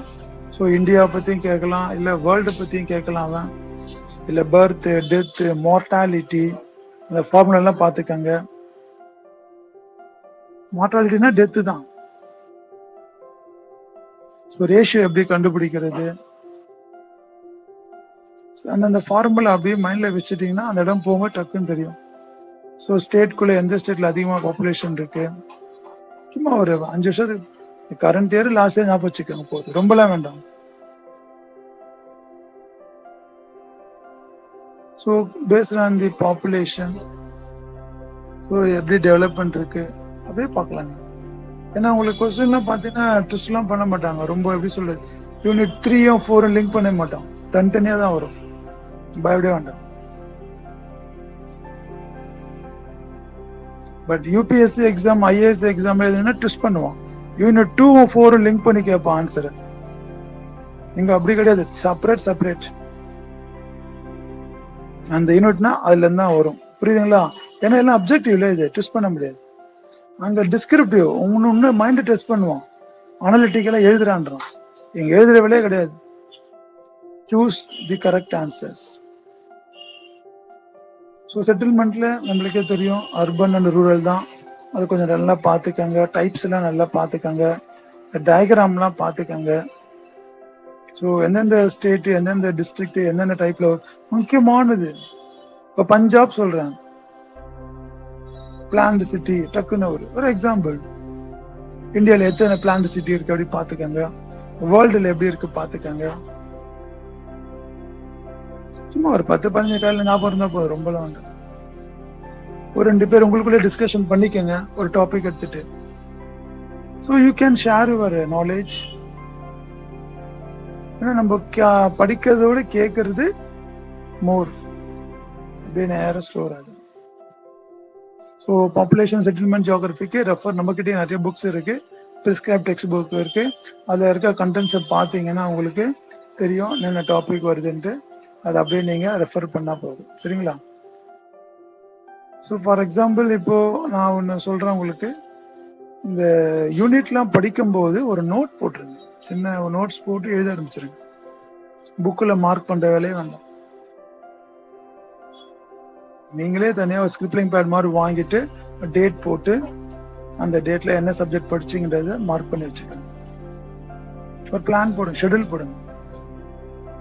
So this is the way you can crack this. நீங்க அந்த எக்ஸாம் எப்படி நம்ம முடிக்கணும், பாஸ் பண்ணணும், அதுக்கு தான் வழி சொல்லி தர முடியும்.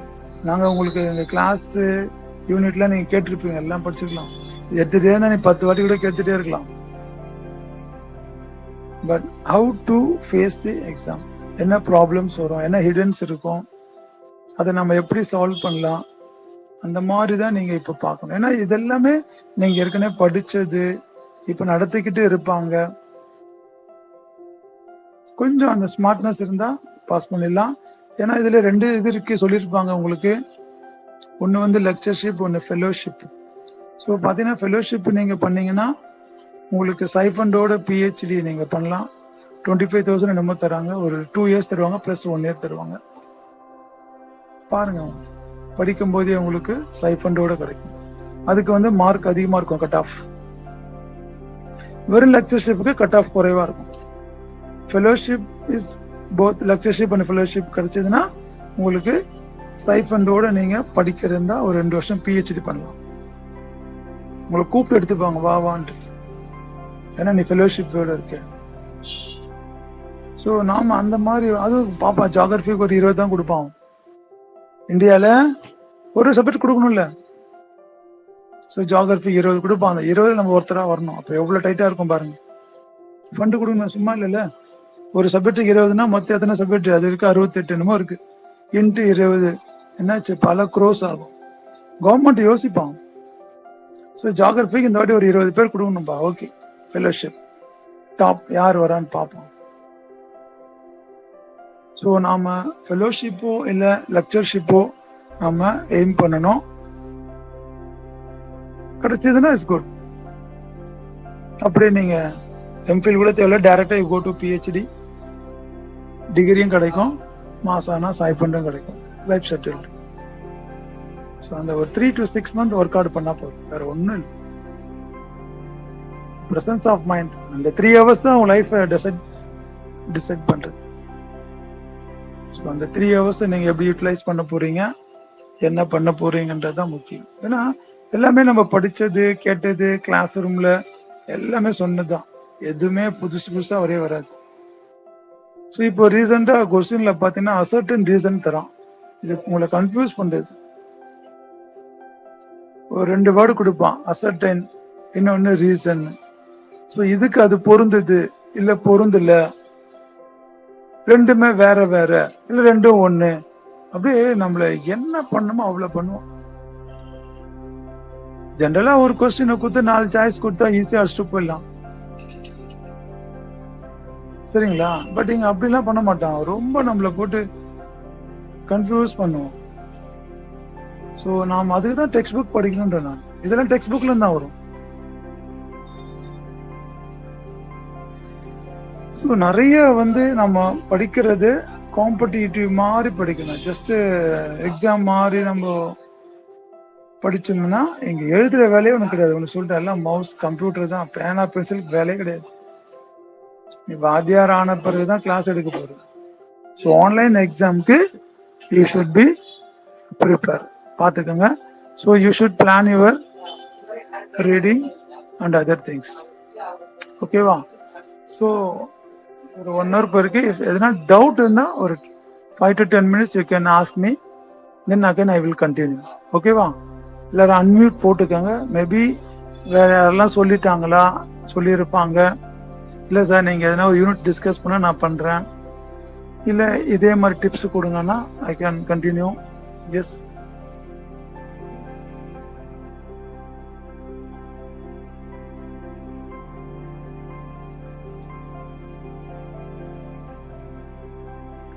கேர்ள்ஸ், உங்களுக்கு ஏதாவது டவுட் இருந்தால் சார்க்கு டிஸ்கஸ் பண்ணுங்கம்மா.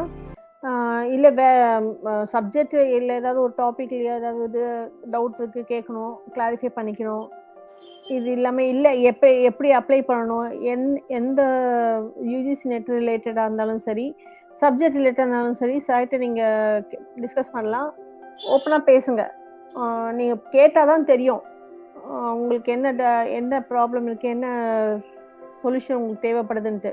நீங்கள் வாய் மூடிட்டே இருந்தாலும் ஒன்றும் புரிஞ்ச மாதிரி தான் இருக்கும். பட் கேள்வி கேட்கும் போது தான் உங்களுக்கு அதுக்கான விவரம் கிடைக்கும் போது தான் உங்களுக்கு கான்ஃபிடென்ட் வரும்.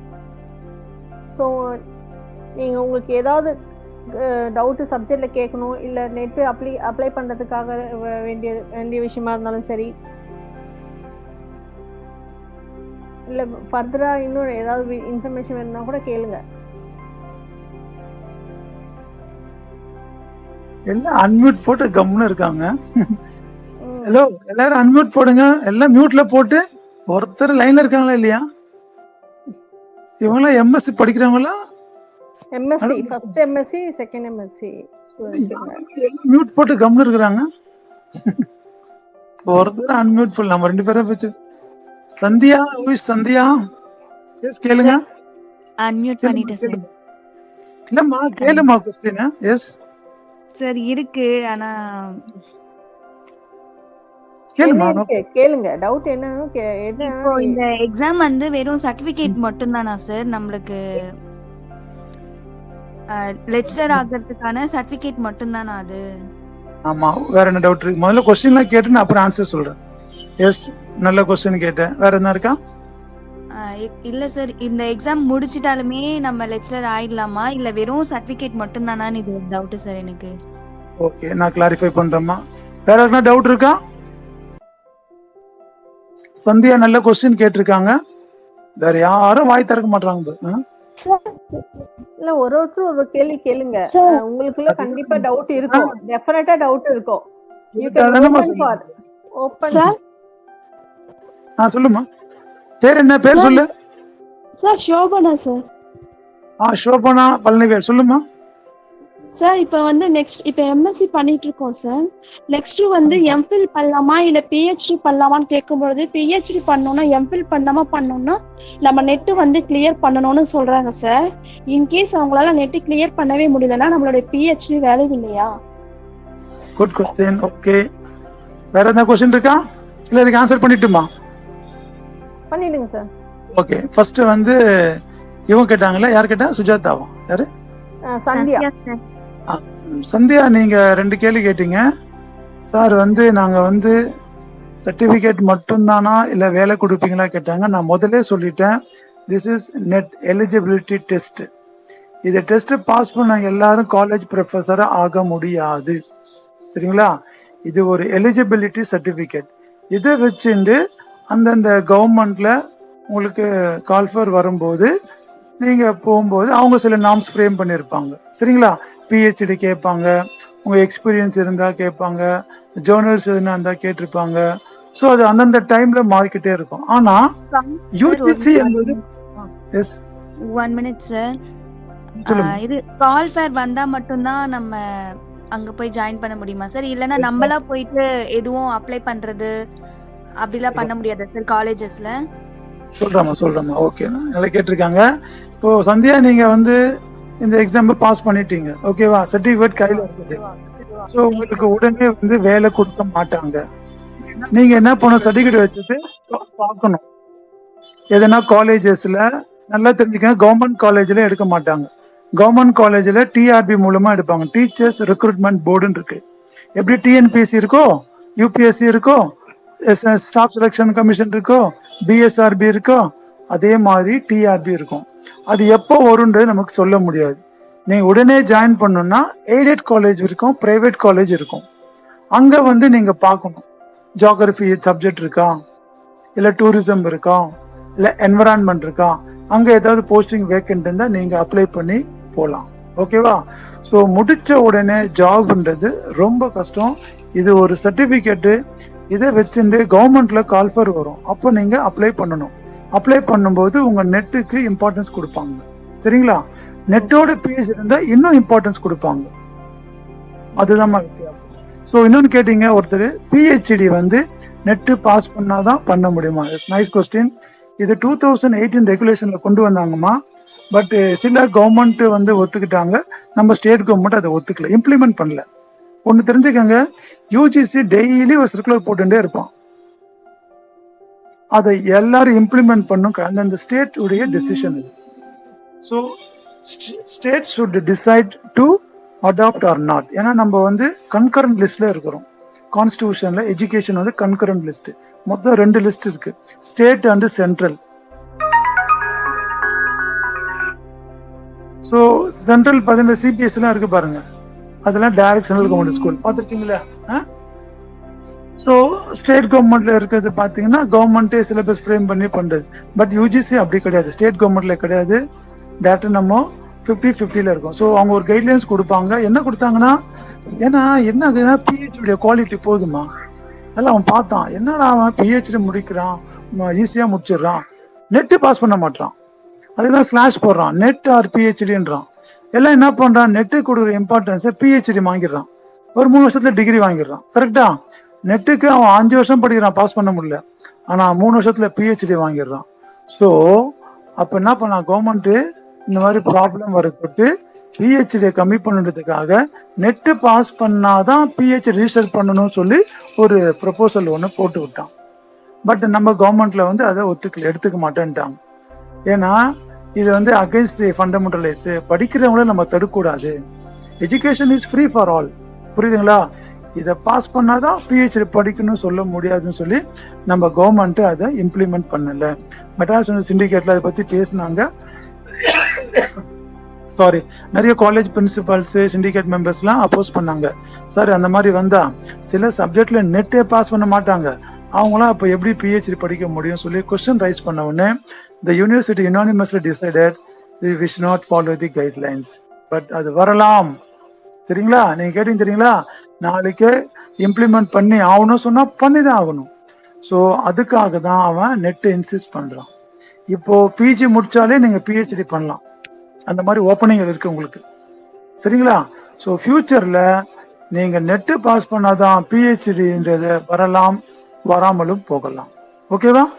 R you clear? உங்க क्वेश्चनக்கு ஆன்சர் கிடைச்சிச்சா? Yes sir. இன்னொரு क्वेश्चन சார்.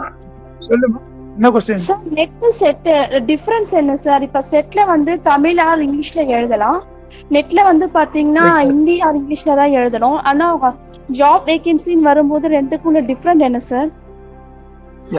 இப்போ முதல்ல வந்து என்ன பாத்தீங்கன்னா, அதாவது யூஜிசி மட்டும் வச்சுட்டே இருந்தாங்க, அதுல நிறைய பேர் ஃபெயில் ஆகிறாங்க, ரொம்ப டஃப்பா இருந்தது, நிறைய இடத்துல மால் பிராக்டிஸ் பயஸ்லாம் இருந்தது.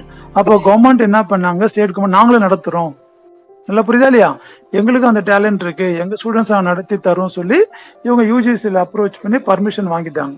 ஆனா அதே கைட்லைன்ஸ் தான், நல்லா புரியுதா, ஒன்லி இந்த ஸ்டேட் பசங்க மட்டும்தான் எழுதணும், அதர் ஸ்டேட் ஸ்டூடெண்ட்ஸ் எழுதக்கூடாது. ஸோ நம்ம பார்த்தீங்கன்னா அண்ணாமலை யூனிவர்சிட்டியில் நடத்தினாங்க. அதுக்கப்புறம் ஒரு 10 years பெரிய கேப், நிறைய கரப்ஷன்லாம் நடந்தது சொல்லி என்கொயரிலாம் போச்சு. அப்புறம் மதர் தெரசால் நடத்தினாங்க. அது பேர் ஸ்லெட்டுன்னா first state level eligibility test. அப்புறம் என்ன பண்ணிட்டான், யூஜிசி எப்படி போடாதீங்க செட்டு போடுங்கன்ட்டான். என்ன சொன்னா, நான் நெட்டுன்னு கொடுக்குறேன், நீ செட்டு போடுறான்ட்டான். ஸோ செட்டுன்னா ஸ்டேட் எலிஜிபிலிட்டி டெஸ்ட். இதுக்கு முன்னாடி எப்படி இருந்ததுன்னா, எஸ்எல்இடி நீ பாஸ் பண்ணினா தமிழ்நாடுக்கு மட்டும்தான் அது வேல்யூ, அப்படி இல்லை யூஜிசி பாஸ் பண்ணா இந்தியாவுக்கே வேல்யூ சொன்னா இல்லையா. பட் ஸ்லெட்டு பாஸ் பண்ணா ஒன்லி வித்தின் த ஸ்டேட்னா, அதில் என்ன ஆச்சு, நிறைய ஸ்டேட்ல ப்ராப்ளம் ஆயிடுச்சு. நம்ம ஊர்ல ஒரு பையன் ஸ்லெட்டு பாஸ் பண்ணிட்டு கேரளால அப்ளை பண்ணா கொடுக்க மாட்டான். அவனா சொல்றான், நீ கேரளா வரணும்னா நெட் எடுத்துனோடான்றான், ஏன்னா எங்க ஊர்ல நான் தனியா ஸ்லெட்டு வைக்கிறேன்னா. ஸோ இந்த ப்ராப்ளம் அரைஸ் ஆனோன்னு யூனிவர்சிட்டியில பேசி எடுத்துடலாம், நெட்டும் செட்டும் ஒன்னு, அது போத் ஆர் சேம் சொல்லி அவங்க இப்போ அப்ரூவல் பண்ணிட்டாங்க. ஸோ நீங்க ஸ்டேட் கவர்மெண்ட்ல வைக்கிற செட் எழுதினீங்கன்னா it is equivalent to net. But இங்க என்ன ப்ராப்ளம்னா, அவன் வந்து ஃபெலோஷிப் தருவான், இவன் ஃபெலோஷிப் தர மாட்டான். This is only for lectureship. புரியுதுங்களா? ஓகேவா? So both are same. நடுவில் கொஞ்சம் முன்னாடி செட்டு வந்து ஒரு 3 years மட்டும்தான் வேலிடிட்டி கொடுத்தாங்க. அப்புறம் கவர்மெண்ட் இப்போ அதையும் லைஃப் லாங் ஆக்கிட்டாங்க, நெட்டு மாதிரி. ஸோ ஒரு வாட்டி பாஸ் பண்ணிட்டா லைஃப் லாங் நீங்க எலிஜிபிள் ஃபார் லெக்சர்ஷிப். எஸ், வேற என்ன क्वेश्चन இருக்கா? அப்ப செட் எழுதி கூடவே பாஸ் பண்ணலாமா சார்? செட் எழுதுறதுக்கு அப்ளை பண்ணலாமா? இன்கேஸ்ல செட் இப்ப நான் அப்ளை பண்றேன், எழுதி பாஸ் பண்ணிட்டேன், சரி நம்ம நெட்டும் அப்ளை பண்ணி பாப்போமே அப்படின்னு ட்ரை பண்ணலாமா சார்?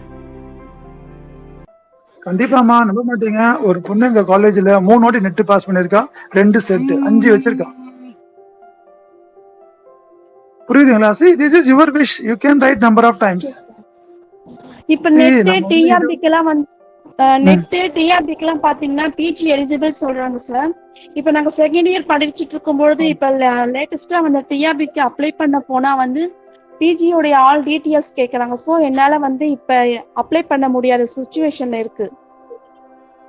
ஆனா நெட்ல வரும்போது பாத்தீங்கன்னா பிஜி வந்து ஃபைனல் இயர் ஸ்டூடெண்ட் அப்ளை பண்ணலாம்னு சொல்றாங்க, பட் அப்ளை பண்ண முடியல சார். இல்லம்மா இருக்குமா, ஏன் நீங்க பண்ணல? அந்த ஆப்ஷன்ல உள்ள போனீங்கன்னா நீங்க 4 வருஷம் முடிச்ச மாதிரி உங்க ஹெச்ஓடிட்ட ஒரு சர்டிபிகேட் வாங்கணும், புரியுதா இல்லையா? ஒரு போனஃபைட் வாங்கணும், அது இருந்தாதான் எலிஜிபிள். அதாவது நில் அரியர் சொல்லி வாங்கணும், நல்லா புரியுதா இல்லையா? நீங்க நில் அரியர் சொல்லி அந்த ஃபார்மை டவுன்லோட் பண்ணணும். அதை டவுன்லோட் பண்ணி அதுல உங்க ஹெச்ஓடி கிட்ட சைன் அப் வாங்கி அதை நீங்க அப்லோடு பண்ணாதான் எலிஜிபிள். இது இருக்கு, எதுல? நெட்ல இருக்கு. ஆனா செட்ல அப்படி கிடையாது. சில ஒரு வாட்டி கொடுத்தாங்க, என்ன ஆயிடுச்சுன்னா எல்லாரும் அப்ளை பண்ண ஆரம்பிச்சிட்டாங்க, நல்லா புரியுதா இல்லையா? ஸோ அவங்களுக்கு எப்படி ரொம்ப கஷ்டம் ஆயிடுச்சு. அதெல்லாம் அவங்க என்ன பண்ணிட்டாங்க, ஃபுல்லி பிஜி முடிச்சிருக்கணும் சொல்லி கொண்டு வராங்க, வேற ஒன்றும் இல்லை. இது கவர்மெண்ட் பாலிசி, அப்பப்போ மாத்திக்கலாம், இது ஒன்றும் பெரிய இஷ்யூஸ் இல்லை. வேற என்ன டவுட் இருக்கா?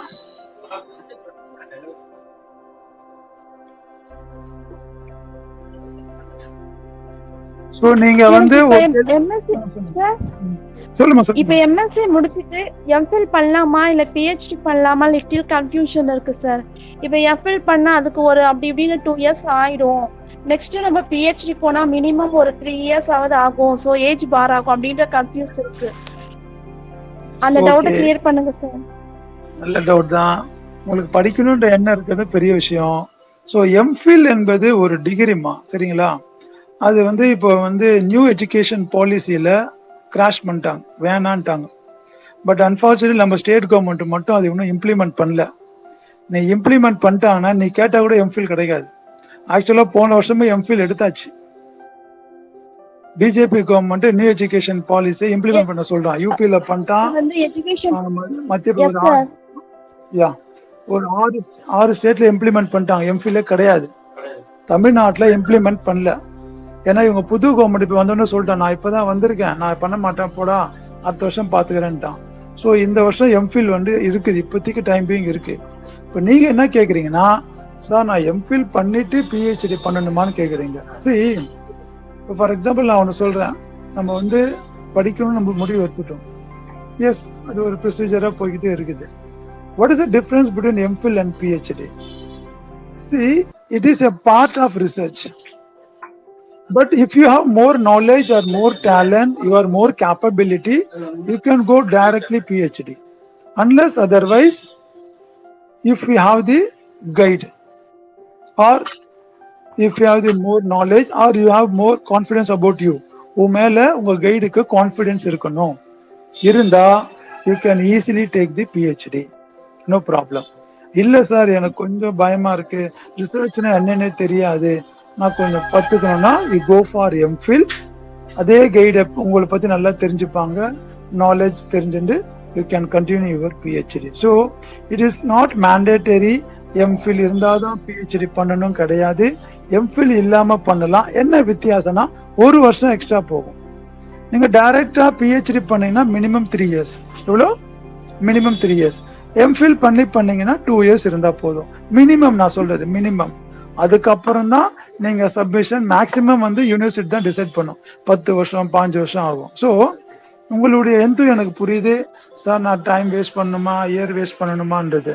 If you really more interest in research, if you have the good guide, you can directly join PhD. So 3 வருஷத்துக்கு அப்புறம் நீ சப்மிட் பண்ணிட்டு போயினே இருக்கலாம். இந்த 3 இயர்ஸ்க்குள்ள உன்னுடைய ரிசர்ச் பேப்பரு, உன்னுடைய ப்ராஜெக்ட் எல்லாத்தையும் முடிச்சிட்டீங்கன்னா you are a brilliant students. ஓகேவா? பண்ணிருக்காங்க, நடந்திருக்கு. எஸ், வேற என்ன டவுட்மா? சார் அப்புறம் சந்தியா பேசுறேன் சார். சந்தியா சொல்லுங்க. இது பிஹெச்டி முடிச்சிட்டு நம்ம லெக்சரர் ஆக முடியுமா சார்? இல்ல இந்த நெட் எக்ஸாம் கிளியர் பண்ணாதான் அந்த பொசிஷனுக்கு போக முடியும் அப்படின்னு சொல்லிட்டு இருக்கா சார்? இல்லம்மா, இப்ப யூஜிசி என்ன சொல்லிருக்குன்னா ஒரு கைட்லைன்ஸ் கொடுத்துருக்காங்க. வாத்தியாரா போகணும்னா ஒன்னு PhD/நெட்னு கொடுத்துருக்கோம். ஏதாவது ஒண்ணு இருந்தா போதும். புரியுதா? சோ PhD அதுதான் நான் சொன்னேன் பாருங்க, எல்லாரும் PhD முடிச்சிடுறாங்க நெட்டோட. இது கஷ்டமா இருக்குல்ல, அது ஈஸியா இருக்கு. ஒரு 3 வருஷத்துல உட்காந்து அந்த டிகிரி வாங்கிடுறாங்க. சோ அதால நீங்க ஏதாவது ஒண்ணு இருந்தா போதும். இப்போதைக்கு நான் சொல்றது as on date government guidelines. ஏன்னா எப்போ வேணாலும் மாறலாம். இப்போ நீங்களே யாரும் கேட்டீங்க, சார் நெட்டு முடிச்சாதான் PhD பண்ணணுமான்னு இருக்கா சார்? நீங்க மேபி வரலாம். வந்துட்டா அப்போ என்ன ஆகும், எல்லாரும் இதை பாஸ் பண்ணாதான் அங்க போக முடியும். இப்போதைக்கு ஓப்பன்ல இருக்கு, டைரக்ட் பிஹெச்டி பண்ணலான் இருக்கு. அதனால நீங்க பிஹெச்டி முடிச்சிட்டீங்கன்னா டைரக்டா எலிஜிபிள். நீங்க நெட்டு முடிக்க வேணாம், ஸ்லெட்டு முடிக்க வேணாம். You are eligible for lectureship. நீங்க ஒரு ப்ரொஃபஸர் ஆகிறதுக்கு தகுதி இருக்கு. சார் பிஹெச்டிக்கு வந்து இத்தனை இயர்னு சொல்லிட்டு கம்ப்ளீட் இந்த மாதிரி செமஸ்டர் அந்த மாதிரிலாம் எக்ஸாம்ஸ்லாம் இருக்குமா சார்? இல்லை ரிசர்ச் ஏதாவது புதுசாக நம்ம பண்ணணுமா சார், ப்ராஜெக்ட் அந்த மாதிரி? டெஃபினட்டாமா, அதான் சொன்னேன், எம்ஃபில் பாதி தான் பிஹெச்டி. பிஹெச்டி எப்படின்னாமா, நீங்க எம்ஃபில் பண்ணாம பண்ணீங்கன்னா ஒரு ரிசர்ச் மெத்தடாலஜி பேப்பர் ஒன்று எழுதணும், சரிங்களா? அப்புறம் எம்ஃபில் பேப்பர் அப்படியே நீங்க எழுதணும் ஃபர்ஸ்ட் இயர்ல. அதை பாஸ் பண்ணாதான் உங்களுக்கு பிஹெச்டி நீங்க அப்படியே கண்டினியூ பண்ண முடியும். ஸோ எம்ஃபில் பண்ணாம போறாங்க தெரியுங்களா, அவங்களுக்கு கொஞ்சம் ப்ராப்ளம் ஆகுது. நான் பார்த்தேன், நான் அந்த பேப்பர் இங்க வந்து எழுதுவேன், ரிசர்ச் மெத்தடாலஜி பேப்பரு, ஒரு கைடு பேப்பர், அதேதான் கைடு தான் வைப்பாரு. என்ன ஒண்ணு ஒரு டிகிரி கிடைக்காது, புரியுதா? இப்போ வந்து எம்எஸ்சிக்கு வந்து 2 years அப்படின்னு இருக்கு, பிஎஸ்சிக்கு வந்து 3 years அந்த மாதிரி இருக்கு. இப்போ பிஹெச்டிக்கும் அந்த மாதிரி ஏதாவது இருக்கா சார்? செம்ம கொஸ்டின்மா. அந்த மாதிரி கிடையாதுமா, இருந்துச்சுன்னா நல்லா இருக்குமா, எல்லாரும் சீக்கிரம் முடிச்சுட்டாங்க. இயரே கிடையாதுமா, 20 வருஷத்துக்கு கூட நீ கொடுக்கலாமா, பணம் கட்டினா போதும், ஃபைன். உன்னை கேன்சலே பண்ண மாட்டான், புரியுதா? There is no bounded, time bounded. ஆனா கொண்டு வந்தாங்க இப்ப ரீசெண்டா, அதுக்கு ஒரு பிரச்சனை ஆயிடுச்சு, 5 yearsக்குள்ள முடிக்கணும், இல்லைன்னா பசங்க வேஸ்ட், ஆள் பண்ண முடியல சொல்லி கைட் எல்லாம் போய் கம்ப்ளைண்ட் பண்ணாங்க. ரிசர்ச் பண்ணிட்டு அவங்க பாட்டு போயிடுறாங்க, கல்யாணம் ஆகுது, குழந்தை பிறகு அப்படியே போயிடுறான். ஒரு ஆளு 4 பேர் தான் கைட் பண்ண ரூல் இருக்கு, புரியுதா? சோ அந்த மாதிரி ஒரு 3 பேர் இந்த மாதிரி போயிட்டா கைடு என்ன பண்றாங்க, அழுகுறாங்க போய், சார் 3 பேர் வரமாட்டாங்க, நான் அடுத்த ஆள் எடுக்கணும்னா. அவன் என்ன பண்ணா, சரி என்னடா ப்ராப்ளம்னு பார்த்தான், இந்த பசங்க ரீசர்ச் பண்ணிட்டு ஓடிடுறாங்க, சரி எதுனா ஒரு செக் வைக்கணும்னு சொல்லி கொண்டு வந்தான். ஒரு 5 years ஒரு 6 years கொண்டு வந்தான், புரியுதா இல்லையா? அதுக்குள்ள வரைக்கும் நீ முடிக்கலன்னா உன்னை கேன்சல் பண்றவன்னா. அது அப்படி சொன்னாங்களே தவிர அதெல்லாம் இம்ப்ளிமெண்ட் பண்ணலாமா? சோ முடிக்கிறது வந்து உன் கையில தான் இருக்கு. நீயும் கைடு நினைச்சீங்கன்னா சீக்கிரம் முடிச்சுட்டு போயிருக்கலாம். Okay sir. இதுக்கு இயரே கிடையாது, டைம் பவுண்ட் கிடையாது. Okay sir, thank you sir. எல்லாமே பிஹெச்டி பத்தி தான் கேக்குறீங்க, நெட்டை பத்தி யாரும் கேட்கல. எல்லாம் அடுத்த எய்ம் பிஹெச்டி தான் போல இருக்கு. என்ன மேடம், பிஹெச்டி தான். ஆனா பிஹெச்டி இப்ப ஈஸியா எல்லாரும் முடிச்சிடுறாங்க சார். நாளைக்கு கண்டிப்பா நெட்னு ஒரு கொஸ்டின் மார்க் வைப்பாங்க பாருங்க, அப்போ பசங்க வந்து அவுட் ஆஃப் த ஸ்டடியில இருப்பாங்க. எம்எஸ்சி படிச்சுருக்கும் போது தொடர்ந்து எழுதினாலாவது அட்லீஸ்ட் அவங்களுக்கு அந்த டச்ல இருக்கும் சப்ஜெக்ட்ல. சோ அந்த பிரேக் ஆயிட்டு பிஹெச்னா அவன் கண்டிப்பா அவன் பாப்பான் யூஜிசி நெட் இருந்தாதான் அப்படின்வான். ஏன்னா இப்பவே டைலமால போயிட்டு இருக்கு, அப்புறம் திரும்ப அதை இம்ப்ளிமெண்ட் பண்ணிடுவாங்க. நியூ எஜுகேஷன் பாலிசில அதான் சொல்லியிருக்கான், நெட் இருந்தாதான் பிஹெச்டி பண்ணணும்னு சொல்லி. நம்மளும் இம்ப்ளிமெண்ட் பண்ணாம இருக்கிறாங்க. அப்படி பண்ணிட்டானா யாருமே பிஹெச்டி பண்ண முடியாது, நமக்கு ஸ்டூடெண்டே கிடைக்க மாட்டாங்க. எப்போ பாஸ் பண்ணி எப்போ நம்ம கிட்ட வருது சொல்லுங்க. ஆமாங்க சார். ஆனா வந்து ஜாபுக்கு அவன் கொண்டு வந்துருவான் தான் நினைக்கிறேன் சார். ஜாபுக்கு டிஆர்பி பாஸ் பண்ண எலிஜிபிலிட்டிக்கே நாட் ஓன்லி பிஹெச்டி நெட் இருந்தாதான்ற மாதிரி கொண்டு வந்துருவாங்க சார். போட்டாங்க, சுப்ரீம் கோர்ட்ல ஸ்டே வாங்கிட்டாங்க. சில ஸ்டேட்ல ஆளே இல்லங்க, என்னங்க பண்ணுவீங்க, சப்ஜெக்ட்ல முடிக்க முடியலன்றான். இப்போ ஓகே சார், இன் ஃபியூச்சர்ல நிறைய பிஹெச்டி ப்ரொடியூஸ் பண்ணிடுவாங்க. அப்போ என்னங்க டிமாண்ட் வரும், அப்ப டிமாண்ட் வரும்போது நெட் இருக்கணும்ன்றவாங்க. கண்டிப்பா கண்டிப்பா பாருங்க, எலிஜிபிலிட்டி அப்போ அங்க இடிக்கும். பாருங்க மேடம் சொன்னது கரெக்ட். ஏன்னா உங்களை எப்படி எல்லாம் ஃபில்டர் பண்ண யோசிப்பான். பிஹெச்டி அதிகமாச்சுன்னா அப்ப நெட்டு முடிச்சும் அழகா உள்ள போயிடுவோம். ஸோ நீங்க பிஹெச்டியை விட இதுக்கும் கான்சென்ட்ரேட் பண்ணுங்க. ஏன்னா ரெண்டுமே பண்ணுங்க, ரொம்ப நல்லதுதான். அப்பதான் உங்களுக்கு சீக்கிரமா நீங்க என்ட்ரி ஆகலாம். ஸோ இந்த ப்ரொஃபஸர் போஸ்ட்ன்றது பாத்தீங்கன்னா உங்ககிட்ட தான் இருக்கு. நீங்க எப்படி ஒர்க் பண்றீங்களோ அதுக்கேற்ற மாதிரி தான் உங்களுடைய அவுட்புட் இருக்கும். ஸோ நிறைய கேள்வி கேட்டீங்க, வெரி நைஸ். கொஞ்சம் அப்படியே கண்டினியூ பண்ணலாமா மேடம்? பிரேக்லாம் உள்ளமா கண்டினியூ பண்ணலாமா? யூனிட் 5 வரைக்கும் நான் சொன்னேன் உங்களுக்கு, population settlement geography. So unit 6 அடுத்தது பார்ப்போம், geography of economic activities and regional development. இது சிலபஸ் டவுன்லோட் பண்ணிட்டு இருப்பீங்கன்னு நினைக்கிறேன். இல்லைன்னா டவுன்லோட் பண்ணி கையில் பிரிண்ட் எடுத்து வச்சுக்கோங்க. யூஜிசி படிக்கிறவங்க இன்னையிலேருந்தே ஆரம்பிங்க. ஒரு நாளைக்கு இதெல்லாம் படிக்கணும்னு சொல்லி ஒரு ஷெட்யூல் மாதிரி போட்டுக்கோங்க. So economic activities and regional development இது கொஞ்சம் ட்ரை சப்ஜெக்ட். ஏன்னா நம்மளால வேர்ல்டு எக்கனாமிக் ஞாபகம் வச்சுக்க முடியாது. ஸோ அதனால இதை கொஞ்சம் லைட்டா பாருங்க. ஈஸியான டாபிக்கை நல்லா பாருங்க, ஏன்னா இது கொஞ்சம் பசங்களுக்கு கன்ஃபியூஸ் ஆகும். எக்கனாமிக் ஆக்டிவிட்டி வேர்ல்டு லெவலில் எந்தெந்த ரீஜனில் எதெல்லாம் வந்து வாட் இஸ் எக்கனாமிக் ஜோன்ஸ் பார்க்கணும். ஸோ எந்த ரீஜன் வந்து டெவலப்டு இருக்குது, என்ன மாதிரி இருக்குது, ஏன்னா மினரல்ஸ் அங்கே அதிகமாக இருக்குது. இதெல்லாம் மைண்டில் கொஞ்சம் கஷ்டமாக இருக்கும். பட் பார்க்குறவங்க பாருங்கள், இல்லைன்னா மேலே நீங்கள் வேறு யூனிட்டில் கான்சன்ட்ரேட் பார்த்துக்கலாம். சரிங்களா? ஸோ நம்ம படிக்கும் போது 10 கேள்வி நமக்கு தெரிஞ்சிச்சு ஒரு யூனிட்டுக்குன்னு.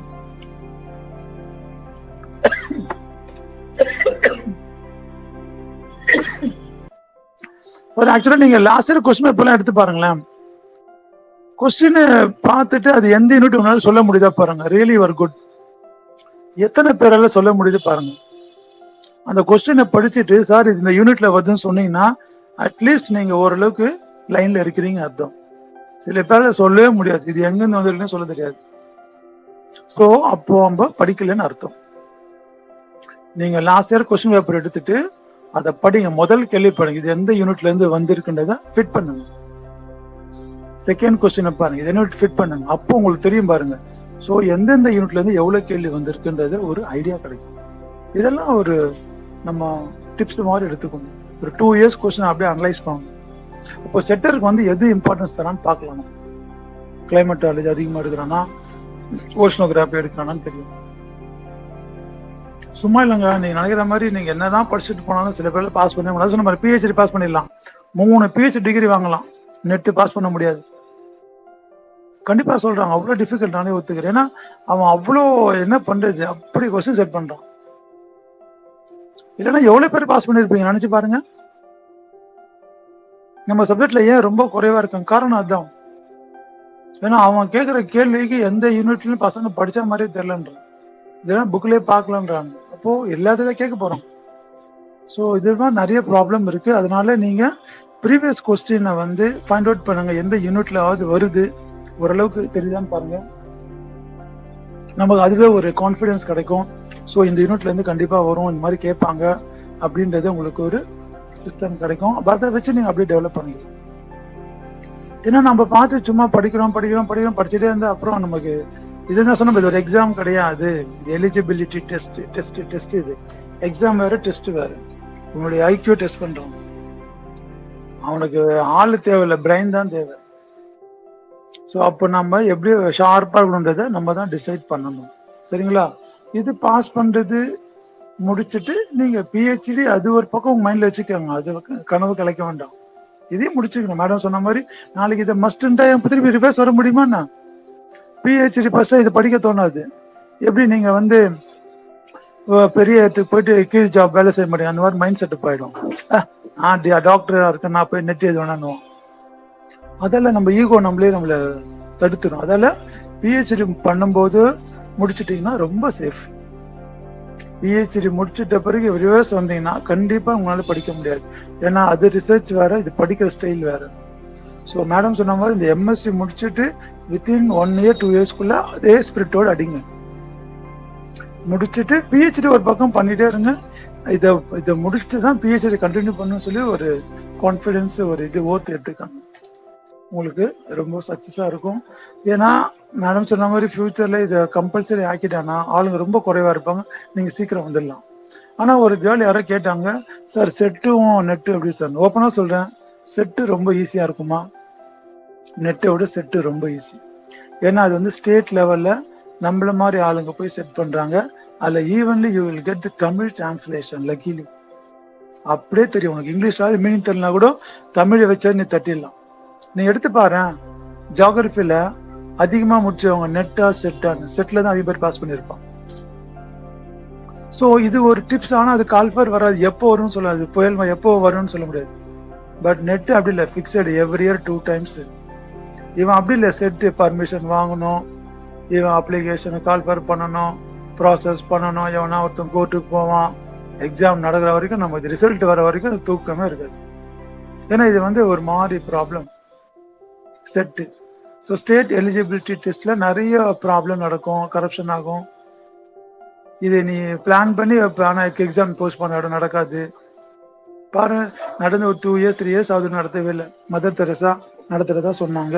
அது மாறிண்டே இருக்கு. ஒரு வாட்டி ஒரு யூனிவர்சிட்டி கிட்ட கொடுப்பாங்க. மெட்ராஸ் யூனிவர்சிட்டி ஒரு 20 years பேக் என்னமோ கொடுத்தாங்க போல, 15 years பேக், அதோட நிறுத்திட்டாங்க. அதுக்கப்புறம் இவங்க பண்ணாங்க, அண்ணாமலை பண்ணாங்க. இப்ப மதர் தெரசா கிட்ட இருக்குது. ஸோ யூஜிசிக்காரன் கொடுப்பான், யார் கேட்கறாங்க அவங்களுக்கு கொடுப்பான். ஒழுங்கா நடத்தணும், மால் பிராக்டிஸ் இல்லாம கொஸ்டின் செட் பண்ணும்.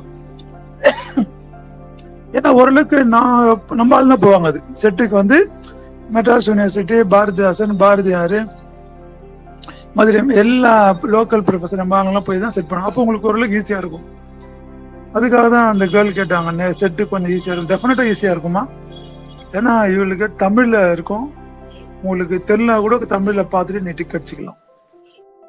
அதுதான் எனக்கு தெரிஞ்சு நீங்க நெட்டு பாஸ் பண்றதுக்கு செட்டு கொஞ்சம் ட்ரை பண்ணலாம். நெட்டுக்கு படிச்சா செட் அடிச்சிடலாம். எப்படி யூபிஎஸ்சி படிச்சுட்டு டிஎன்பிஎஸ்சி பாஸ் பண்றோம் அந்த மாதிரி தான். எய்ம் அதிகமா இருக்கட்டும், முடிச்சிடலாம். ஸோ நீங்க கீப் ஆன் படிச்சுட்டே இருங்க, சப்ஜெக்டை டச்சு விட்டுறாதீங்க. திடீர்னு செட்டு கால்ஃபர் வரும், ஏன்னா கவர்மெண்ட் புதுசாக வந்திருக்கு. ஏற்கனவே அவங்க பர்மிஷன் வாங்கிட்டாங்க, இன்னும் அவங்க கால்ஃபர் பண்ணல. வந்ததுன்னா டக்குன்னு அப்ளை பண்ணுங்க. நீங்க எம்எஸ்சி பர்சன் நிறைய பேர் பாஸ் பண்ணுவாங்க செட்டு. பிஹெச்டி முடிச்சவங்க கூட பண்ண முடியாது, ஏன்னா அவங்க கேப் இருக்கும், படிச்சிருக்க மாட்டாங்க. ஸோ நீங்க ஆல்ரெடி எல்லா சப்ஜெக்டும் படிச்சிருப்பீங்க. ஓரளவுக்கு உங்ககிட்ட 50% இருக்கு. இன்னொரு 50% ஒர்க் அவுட் பண்ணீங்கன்னா தட்டிட்டு போயினே இருக்கு. ஸோ ஞாபகம் வச்சுக்கோங்க, இதை பாஸ் பண்ணா சர்டிஃபிகேட் தான். அதெல்லாம் நீங்க காலேஜ் போய் பிரின்சிபால் போய் வேலை கொடுலாம் கேட்க முடியாது. அது வேற, இது வேற. இப்ப எப்படி டிரைவிங் லைசன்ஸ் எடுக்கிறீங்க, அவ்வளவுதான். லைசன்ஸ் தான் தருவான், வண்டி நீ தான் சொந்தமா வாங்கிக்கணும். புரியுதா? நான் லைசன்ஸ் எடுத்துட்டேன், வண்டி குறைனா கேட்க முடியும், உதைப்பான். லைசன்ஸை வச்சுக்கோ, நீ வந்து எப்போ வண்டி வேணுமோ அப்போ வாங்கிக்கோ. அந்த மாதிரி காலேஜ்ல எப்போ கால்ஃபர் வருது அப்போ நீ அப்ளை பண்ணணும். அவங்க பார்ப்பாங்க, ரைட்டு முடிச்சிருக்காங்க, இவங்க எவ்வளவு மார்க்கு எல்லாம் பார்த்து அவங்க ஒரு கிரைட்டீரியா வைப்பான். இதெல்லாம் இருக்குதா பாடுறான்னு, அதுல ஏன் வரணும் எடுத்துப்பான். ஸோ நீங்க நினைக்கிறதுல நிறைய பிளஸ் இருக்கு, மைனஸ் இருக்கு. நெட்டு பாஸ் பண்ண எல்லாருக்கும் வேலை கிடைக்கும் நினைக்காதீங்க. நெட்டு ஒருத்தன் பாஸ் பண்ணிருப்பான், அவனுக்கு வேலை கிடைச்சிருக்கும். ஸோ நமக்கு எப்படி சொல்றது, சம்டைம்ஸ் லக்கும் இருக்கணும், சம்டைம்ஸ் வேகன்சி பொசிஷன் அதிகமாகவும் இருக்கணும். எல்லாமே நம்மளுக்கு கோயின்சைட் ஆகணும். இப்போ ஜியாகிரபில 40 போஸ்ட் வேகன்ட் வருதுன்னா தெம்பா இருக்கலாம், அப்பா நமக்கு ஒன்று இருக்குடா. 12 வந்ததுன்னா பயமாடா, 12 வருது. தமிழ்நாட்டில் எவ்வளவு பேர் பிஹெச்டி முடிச்சிருப்பான், எவ்வளவு பேர் நெட்டு பாஸ் பண்ணிருப்பான், அப்படியே மைண்டு ஓடும். ஸோ அதுதான் காம்படிஷன், வேற ஒன்றும் இல்லைம்மா. ஸோ நீங்க எக்யூப் பண்ணிக்கோங்க. நீங்க வந்து நான் எலிஜிபிலிட்டின்றத ஒன்று கையில வச்சுக்கோங்க. அது இருந்தாலே உங்களுக்கு பாதி கான்ஃபிடென்ட் வரும். எலிஜிபிலிட்டி இல்லாமலே எனக்கு வந்து நான் வாத்தியார் போஸ்ட் அவனை நினைக்க கூடாது. ஸோ இன்னைக்கு வந்து இது மஸ்ட் மேண்டேட்டரி. என்ன வேணாலும் சொல்லிக்கலாம். மேடம் சொன்ன மாதிரி ஃபியூச்சர்ல இது இருந்தாதான் வாத்தியார் வேலையை சொல்லிட்டா ஒன்றும் பண்ண முடியாது. பிஹெச்டி விட மதிய கொடுக்க மாட்டான், ஏன்னா எல்லாமே சரியில்லை, கொஞ்சம் ஒரு மாதிரி போயிட்டு இருக்குன்னு சொல்லி ஒரு மாதிரி டாக் போயிட்டு இருக்கு. பட் நெட்டு அப்படி இல்லை, உங்களுடைய ஐக்கியூ இல்லை, நீ தானே எக்ஸாம் எழுதுற. பிஹெச்டி ஒருத்தர் கைட் பண்றாங்க இல்ல, மேடம் சொல்றாங்க, அவங்க பேச்சை கேட்கற, செய்யற, போற, வர. இது அப்படி இல்லையா, எல்லாமே உங்களுடைய சொந்த உழைப்பு. அதனால அதுக்கு ரொம்ப இம்பார்ட்டன்ஸ் தருவாங்க. ஜிகே எல்லாம் பாருங்க, ஜிகே விட்டுறாதீங்க. செட்டுலயும் ஜிகே வரும், இதே சிலபஸ் தான். ஸோ செட்டில் இருக்கிறதும் இதே தான். கொஞ்சம் அதுல டைரக்டா கேட்பாங்க நம்ம ஆளுங்க, இவன் நேஷனல் லெவல்ல கொஞ்சம் ட்விஸ்ட் பண்ணி கேட்பான். அதுதான் வித்தியாசம், வேற ஒன்றும் இல்லை. ஓகேவா? ஸோ யூனிட் 6 வந்து geography of economic activities and regional development. ஏன்னா இன்னைக்கு பார்த்தீங்கன்னா நிறைய ரீஜனல் டெவலப்மெண்ட்டுக்கு நிறைய பிளானிங்லாம் இருக்கு. இதெல்லாம் கேட்பான், எந்த பிளான் வந்து எந்த சக்சஸ் ஆயிடுச்சு. ஸோ பிளானிங்னா என்ன, planning regions, multi level planning, bottom level approach, regional planning ஒரு பேப்பரே படிச்சிருப்பீங்க. எல்லாமே ரிவிஷன் தான், நீங்க வேற ஒண்ணுமே இல்லை. நமக்கே சிரிப்பா இருக்கும், என்னடா திருப்பி படிக்கணுமே, வேற வழி இல்லை. ஏன்னா இதுக்காக படிக்கும் போது வேற வழியில படிச்சுதான் ஆகும். ஸோ யூனிட் 7ல பாத்தீங்கன்னா cultural, social and political geography மூணுத்தையும் ஒன்னாக்கிட்டான். நம்ம காலேஜ்ல 3 தனித்தனியா கொடுப்போம், cultural geography, social geography, political ஜியாகிரபின்னு இல்ல. இவன் மூணுத்தையும் ஒன்னா படுறான். அப்போ மூணுத்துல ஒரு 3 கேள்வி எடுப்போம். ஸோ இதுக்கு நம்ம ரொம்ப வேஸ்ட் பண்ணக்கூடாது. இந்த யூனிட்ல போய் ஃபுல்லா போயிட்டு மாட்டின்ட்டு வேற யூனிட் விட்டுறக்கூடாது, பார்க்கணும். இதுல சரி ரொம்ப டஃபா இருக்கு, நம்ம வெறும் பொலிட்டிக்கல் ஜியாகிரபி மட்டும் படிச்சுட்டு வெளியே வந்துடலாம். அந்த மாதிரி நீங்க தான் உங்களை தயார்படுத்திக்கணும். ஸோ செட்டருடைய மைண்ட் செட்டப் எப்படி இருக்குன்னு உங்களுக்கு தெரியாது, அவங்க எதுல எடுப்பாங்க. ஸோ நாம ஒரு 6 யூனிட் தரவா இருந்தா போதும், அதுல நம்ம அடிச்சிடலாம், பாஸ் பண்ணிடலாம். 7 யூனிட்ல 70 மார்க் இருக்கு, அது நான் 60 மார்க் எடுப்பேன். ஓகே, போதும், அவ்வளவுதான். So we keep on to update your knowledge. Unit 8ல பாத்தீங்கன்னா ஜியோகிராபிக் தாட். கண்டிப்பாமா தாட்ல இருந்து எல்லா 10 கேள்வி மினிமம் கேட்பான், விட மாட்டான். ஏன்னா அது வந்து அவன் ஜியோகிராபில நிறைய பேரு இதுலதான் வந்து கன்ஃபியூஸ் ஆகுறது. படிச்சிருப்பீங்க, French school, German school, American, Russia, India, யார் யார் என்னென்ன சொன்னா, என்னென்ன சப்ஜெக்ட் என்னென்ன டெவலப் பண்ணாதான் தாட், வேற ஒண்ணும் இல்லை. ஸோ தாட்டை கொஞ்சம் பிஜி பசங்க படிச்சிருப்பீங்க, அது கொஞ்சம் கன்ஃபியூஸ் பேப்பர் இது. ஆனா really is a good paper இது. ஜியோகிராபி எப்படி வளர்ந்தது என்பதை தெரிஞ்சுக்கணும்னா தாட் தான் படிக்கணும். How geography is developed, different schools, French, German, American, Arab, Russia, Chinese, Indian, தனித்தனியா ஒரு டேபிள் மாதிரி போட்டுக்கோ. அமெரிக்கன் ஜியோகிராபி யார் பேரை கொடுப்பான், அலெக்சாண்டர் வான் ஹம்போல்ட், எந்த இதுன்னு கேட்பான், பிரெஞ்சா, ஜெர்மனா, அமெரிக்கன். ஸோ நாம அந்த பேர் வச்சு டக்குன்னு சொல்லிடணும், இவர் இந்த ஸ்கூல்ல இந்த சப்ஜெக்ட், இவர் பாசிபிலிஸ்டிக் அப்ரோச்சா டெட்டர்மினிஸ்டிக் அப்ரோச்சான்னு கேட்போம். 3 படிச்சிருப்பீங்களே, பாசிபிலிசம், டெட்டர்மினிசம், நியோ டெட்டர்மினிசம், பாலியோடிசம், நிறைய இருக்கு. யார் வந்து ஹியூமன் ஜியோகிராபில வெல் விஷன் கேட்பான், என்வரன்மெண்டல் ஜியோகிராபில யார் வெல் விஷஸ் கேட்பான். தாட்டு அவங்களுடைய இது ஒப்பீனியன், அவ்வளவுதான். ஜியோகிராபி எப்படி அவங்க திங்க் பண்ணாங்க, எப்படி வளர்த்தாங்க, வேற ஒண்ணும் இல்லை. இது நல்ல இன்ட்ரெஸ்டிங் பேப்பர். இது கொஞ்சம் ட்ரையா இருக்கும், ஆனா பிடிச்சத கதை தான், ஃபுல்லா கதை தான். அது ஒவ்வொருத்தருடைய ப்ரொஃபைல் தான் படிக்கிறீங்க, வேற ஒண்ணும் இல்லை. அவர் எப்ப பிறந்தாரு, என்ன படிச்சாரு, ஜியோகிராபியில எது எது இம்பார்ட்டன்ஸ், என்னென்ன பண்ணாரு, அவ்வளவுதான், முடிஞ்சு போச்சு. ஒரு ஆட்டோகிராஃபி மாதிரி. ஸோ ஒரு ஆத்தரை பத்தி நம்ம ஃபுல்லா படிக்கிறோம். Vidal de Laplace, Jean Brunhes, Carl Ritter. So there are so many peoples, they are developed in geography. அதெல்லாம் நம்ம அப்படியே பார்த்துக்கலாம், நல்லா இருக்கும். ஒரு 4 ஸ்கூல் ஸ்ட்ராங்கா இருங்க, அமெரிக்கன், பிரெஞ்சு, ஜெர்மனி தான் கேட்பான். ஸோ எலன் சர்ச்சில் சிம்பிள், இவர் என்ன இம்பார்ட்டன்ஸ் பண்ணாரு, என்ன வளர்த்தாரு கேட்பான். ஸோ நம்ம டக்குன்னு ஞாபகம், ஒரு ஜெர்மன்ல இருக்காரு, இவர் வந்து பாசிபிலிஸ்டிக் அப்ரோச், அப்படியே உள்ள போயிடணும். எப்படி காந்தின்னு கேட்டா டக்குன்னு சொல்ல மாட்டியா, காந்தி எங்க பிறந்தாரு, நாட்டுக்காக அவர் என்ன பண்ணாரு, அவ்வளவுதான், அதான் சொல்ல போறேன்ல. Same thing you have to see. Thought அதான், வேற ஒண்ணுமே இல்லை. How people has to develop the geography. இன்னைக்கு நம்ம ஜியோகிராபி சயின்ஸ்ன்றோம், இதுக்கு முன்னாடி இது ஆர்ட்ஸ், ஹியூமன் ஜியோகிராபி தான். ஸோ இது எப்படி டெவலப் ஆச்சுன்னு சொல்றான்றோம். ஃபர்ஸ்ட் அரபு, ஈஜிப்ட், எவ்வளோ நம்மளே பார்த்துருப்போம். Ancient geography, medieval geography, modern geography. இன்னைக்கு என்ன சொல்றோம், சயின்ஸ் அண்ட் டெக்னாலஜின்றான் geography. See, the period should be changed. Revolution சொல்றோம், ரெவல்யூஷன். இன்னைக்கு பாத்தீங்கன்னா நிறைய ரெவல்யூஷன் இருக்கு, quantitative revolution. So systematic geography, இதெல்லாம் நிறைய இருக்கு தாட்ல. எப்படி எல்லாம் இந்த ஜியோகிராபியை வந்து டிஃப்ரெண்ட் டிசிப்ளின்ல இருக்குன்றத நீங்க அழகா படிக்கலாம். ஃபர்ஸ்ட் ட்ரையா இருக்கும், அவர் பேரும், அவர் என்ன பிறந்தாரு, என்ன படிச்சாரு, என்ன இன்வென்ட் பண்ணாரு, என்ன டெவலப் பண்ணாரு, இதுதான் இருக்கும். அது 2 வாட்டி படிச்சுன்னா உனக்கே புரிஞ்சிடும். ஏன்னா ஜியோகிராபியை பத்தி நம்ம நிறைய தெரிஞ்சுக்கணும், தாட் படிச்சாலே போதும். எப்படி ஜியோமார்பாலஜி, பேசிக் லேண்ட் ஃபார்ம்ஸ் முக்கியமோ, ஹியூமன் ஜியோகிராபி தாட் ரொம்ப முக்கியம். ஸோ நிறைய கொஸ்டின்ஸ் இல்லை கண்டிப்பா எடுப்பாங்க. இதுல கொஸ்டின்லாம் நமக்கே தெரியுது, வரும் வராது நம்மளே கண்டுபிடிச்சிடலாம், அழகா வரும். டைரக்ட் கொஸ்டின் அதுல ட்விஸ்டே பண்ண முடியாது.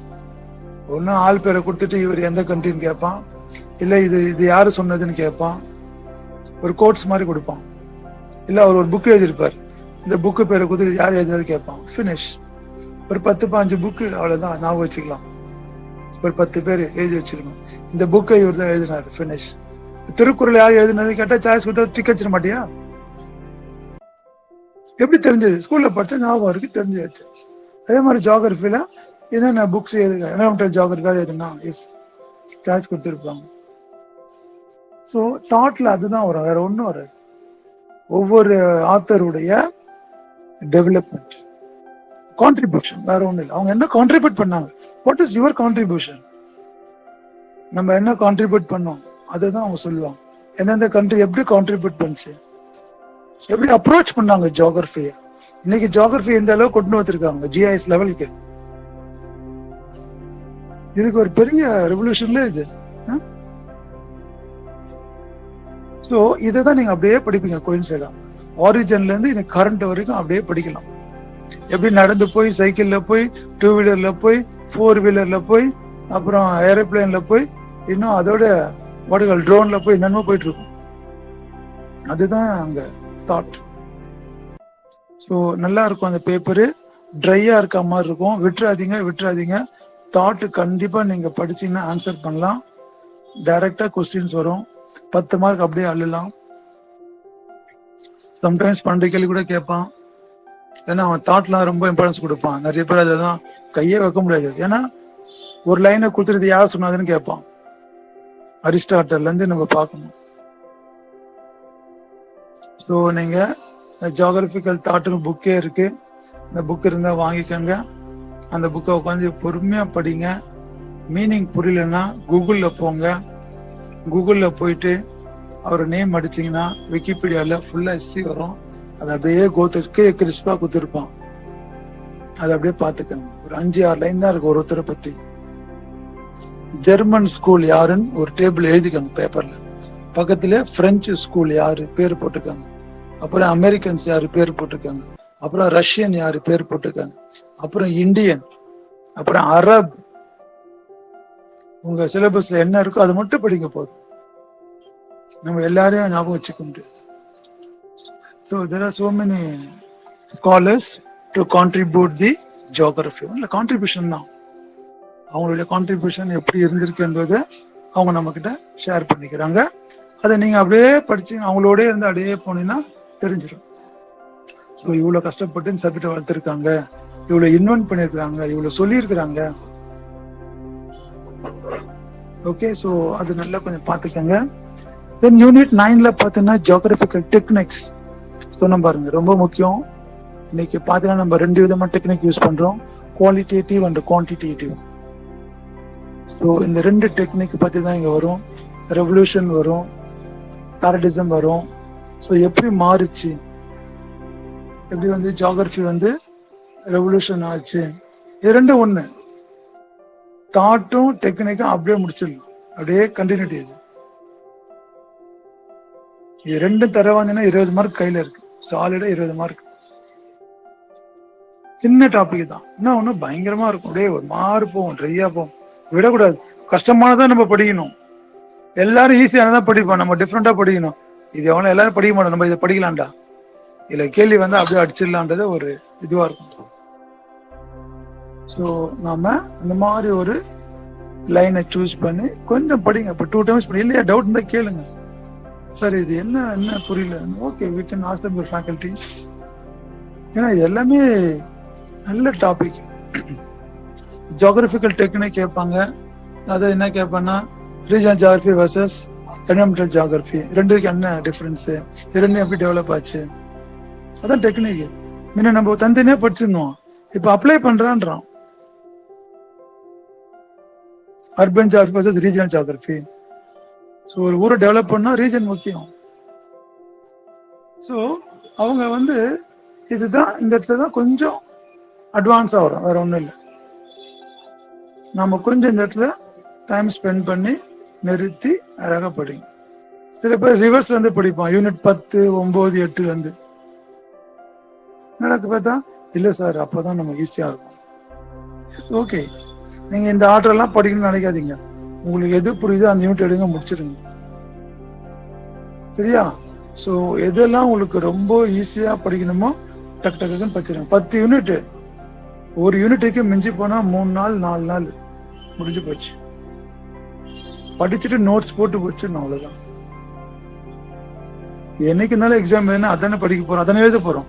புதுசா ரெஃபர் பண்ண வேணாம்ல, அந்த டைம்ல அதை மட்டும் பார்த்தா போதும். ஸோ நாம அந்த மாதிரி பிளான் பண்ணுங்க. டெக்னிக்ஸ் வந்து நிறைய இருக்கு. அது கொஞ்சம் ஒரு மாதிரி வேகா தான் இருக்கும், நான் ஒத்துக்கிறேன்.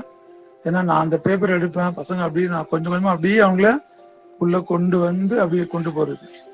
ஏன்னா அது நடத்துறது வெரி இம்பார்ட்டன்ட். நம்மளும் அந்த மாதிரி அவங்க இறங்கி உள்ள போய் சொல்லி தரணும். அது அப்படிதான் ட்ரையாக தான் இருக்கும், அப்படி நினைக்காத, இது ஒரு நல்ல இன்ட்ரெஸ்டிங்காக இருக்கும், ஒரு ஸ்டோரி மாதிரி கொண்டு போனாதான் it will be rich. Okay, so unit 10 பார்த்தீங்கன்னா ஃபுல் அண்ட் ஃபுல் இந்தியா பயங்கரமாக இருக்கும். மொட்டையாக போட்டான் ஜாரிஃப் ஆஃப் இந்தியான்னு, இதில் என்ன ஒன்றாலும் கேட்பான். ஃபிசியோகிராஃபி கேட்கலாம், கிளைமேட் கேட்கலாம், சாயில் கேட்கலாம், புரியுதா, வெஜிடேஷன் கேட்கலாம், ரிவர் கேட்கலாம், பாப்புலேஷன் கேட்கலாம், செட்டில்மெண்ட் கேட்கலாம். பாருங்க, ஜாரிஃப் ஆஃப் இந்தியால நீங்க அந்த யூனிட் சப் யூனிட் பார்த்துக்கங்க, அதுல இருக்கிறது மட்டும் படிங்க. ஸோ இது நீங்க 10 மார்க் அப்படியே உங்க கையில இருக்கு. நம்ம கண்ட்ரி பத்தி நமக்கு தெரியல என்ன வருது சொல்லுங்க, வேர்ல்டு ஜியாகிரபியா படிக்கிறோம் நம்ம, இதெல்லாம் ஒண்ணுமே இல்லை. So you keep on to plan your studies based on your lessons and sub units. முடியுமா? முடியாத ஒன்றும் இல்லை. நீங்க இதெல்லாம் டிப்ஸா வச்சுட்டு உங்களுக்குன்னு ஒரு ஸ்டைல் இருக்கும், அதை ஃபாலோ பண்ணுங்க. இப்போ என்னுடைய வே ஆஃப் மெத்தட் நான் சொல்றேன். ஒவ்வொருத்தருக்கும் ஒரு டேலண்ட் இருக்கும், ஒரு மாதிரி லைன் இருக்கும், அதை டெவலப் பண்ணுங்க. பட் நிறைய ஸ்கோப் இருக்கு, வேலைன்றது உங்களுக்கு கண்டிப்பா இருக்கு, இல்லைன்னு சொல்ல முடியாது. அது கிடைக்கிறது உங்க கையில தான் இருக்கு. எவ்வளவு சீக்கிரம் நீங்க உள்ள வரீங்கன்றது உங்களுடைய ஹார்ட் ஒர்க்கு தான் உங்களுக்கு சொல்லும். ஸோ பிஹெச்டியும் பண்ணலாம், நெட்டும் படிக்கலாம், ரெண்டுத்தையும் ஒண்ணா முடிச்சுட்டு உள்ள வந்து உட்காரலாம். ஏன்னா இப்போ ஃபியூச்சர்ல நிறைய ஆன்லைன் கோர்ஸ்லாம் வருது. ஸோ நிறைய ஃபேக்கல்ட்டி அவங்க எடுப்பாங்க, நீங்க வீட்டில இருந்தே கூட எடுக்கலாம். ஸோ அந்த அளவுக்கு உங்க ஸ்கில்லை நீங்க டெவலப் பண்ணிக்கங்க. அப்பதான் உங்களுக்கு நிறைய ஒரு எக்ஸ்போசர் கிடைக்கும். சரியா? ஸோ நான் சொன்ன மாதிரி யூனிட் அந்த பேப்பர் மறக்காதீங்க. ஏன்னா ஆப்டிடியூட் டெஸ்ட் ரொம்ப முக்கியம். யூனிட் 1 அதாவது இந்த பேப்பர் 1 அதை பாட்டு வித்துட்டு போட்டீங்கன்னா அப்புறம் அது நமக்கு தலைவலி ஆகிடும். அதில் ஒன்றும் இல்லை, ஜென்ரல் ஆப்டிடியூட் தான் கேட்போம். டீச்சிங் எப்படி எடுக்கணும், ஒரு டீச்சர்னா எப்படி இருக்கணும், ஒரு கான்செப்ட் எப்படி டெலிவரி பண்ணுவீங்க, ஸோ உங்களுடைய ரிக்குவயர்மெண்ட் என்ன, இதெல்லாம் தான் கேட்போம். நம்மளுக்கு ஆன்சரே பண்ண முடியாது. ஒரு பையன் கிளாஸ் திடீர்னு கேள்வி கேட்குறான், அவனுக்கு எப்படி ஆன்சர் பண்ணுவீங்க? கிளாஸ்லயே சொல்லுவீங்களா, இல்ல தனியா கூப்பிட்டு சொல்லுவீங்களா, இல்ல தம்பி நாளைக்கு சொல்றேன்னு சொல்லுவீங்களா? இதான் கேட்பான். சூப்பரா இருக்கும், சிம்பிளா இருக்கும், நம்ம சிரிப்போம், என்னடா இது. You are taking classes, or suddenly one student is asking one question, how you handle the classes? Choice A, B, C, D. Immediately answer the question. Or the students, you may come see met my room. Or if you have to say tomorrow I will be answer. So உங்களுடைய activity of search கண்டுபிடிக்கணும். இதுதான் எதிர்பார்க்குறான். But good teacher எப்படி இருக்கணும், அதான் நீங்க படிச்சுக்கணும். அதுல skill கொடுத்துருக்கோம். ஸ்டூடெண்ட்ஸுக்கு ஹெசிடேட் ஆகாம, அவனை கோவப்படுத்தாம அந்த ஆன்சர் அவனுக்கு சொல்லணும். எல்லாத்துக்கும் ஆன்சர் வாத்தியாருக்கு தெரியும்னு சொல்ல முடியாது. ஸோ நீங்க ஒரு கேள்வி கேட்டு அது வாத்தியார் தெரியல, வாத்தியாருக்கு ஒண்ணுமே தெரியலன்னு சொல்லக்கூடாது. அவர் அந்த சப்ஜெக்ட் படிக்கலன்னு அர்த்தம், அவ்வளவுதான். நீங்க படிச்சிருக்கீங்க. ஸோ அதை பையனுக்கு பார்த்து ஹேண்டில் பண்ணணும். அந்த மாதிரி நிறைய சொல்லுவாங்க, நல்லா இருக்கும். அது பேப்பர் 1 ஃபர்ஸ்ட் பாருங்க, பாத்தீங்கன்னா உங்களுக்கு. அப்புறம் இந்த கம்யூனிகேஷன்லாம் கேட்பான், காம்ப்ரஹென்சேஷன், அது ரொம்ப முக்கியம்ப்பா. இன்னைக்கு பாருங்க, காம்ப்ரஹென்ஷன் இன்னைக்கு ரொம்ப முக்கியம். ஏன்னா நம்ம பசங்க பேப்பரே படிக்க மாட்டோம், நியூஸ் பேப்பரே படிக்க மாட்டோம், புக்கே படிச்சதுன்னா பேப்பரை படிப்பான். ஸோ ஒரு ½ பேஜ் கொடுத்துருவான், அதை நீ கண்ணாலே ஒரு 5 செகண்ட்ஸ் படிச்சிருக்கணும். அதை பேஸ் பண்ணி 10 கேள்வி கேட்பான். அதை நீ நல்லா தர வந்தா தான் 10 கேள்வி. ஒரு வாட்டி அங்கே போய் பார்க்க கூடாது, அப்போ நீ இன்எஃபிஷியன்ட் அர்த்தம். கேள்வியை படிச்சுட்டு மேலே போறோம், சில பேர் போவோம், தப்பாயிடும் ஆன்சர். அதை மீனிங்கா மைண்ட்ல ஏத்திக்கோ, கீழே கேள்வியை டிக் அடிச்சுட்டு போயினே இருக்கும்.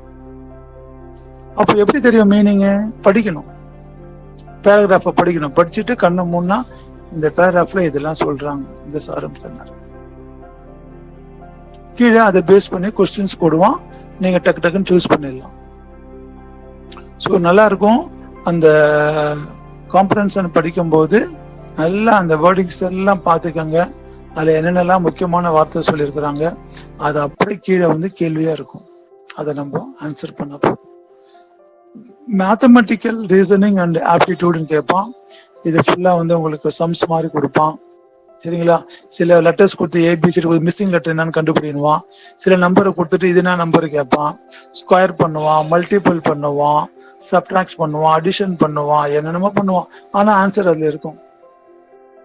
சில லெட்டர்ஸ் கொடுத்துருவான், 7th லெட்டர்ஸ் என்னன்னு கேட்பான். ஏபிசிடி இருக்குல்ல, அது திருப்பி போடுவான். அதெல்லாம் நீ சும்மா இருக்கும்போது ஞாபகம் வச்சுக்கோ. ஜே எத்தனாவது லெட்டர், 10வதா, 25th லெட்டர் என்ன, இதெல்லாம் நீ ஞாபகம் வச்சுக்கணும் சும்மா இருக்கும்போது.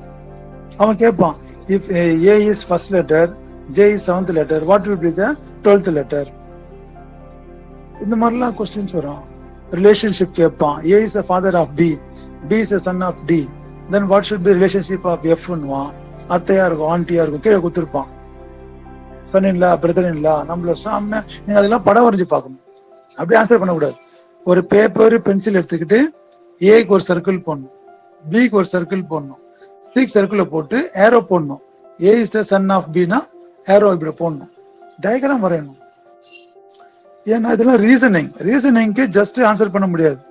டயக்ராம் வரைஞ்சி ஏரோ போட்டு சர்க்கிள போட்டு அப்புறம் தான் அது ஆன்சர் கிடைக்கும் உனக்கு. ஓ, ஏல இருந்து பிக்கு போகுது, பில இருந்து சிக்கு வருது, டில இருந்து ஈக்கு போகுது, அப்போ இவன் தனியா இருக்கிறான். ஆன்சர் பார்த்தா கீழே சொல்லலாம்.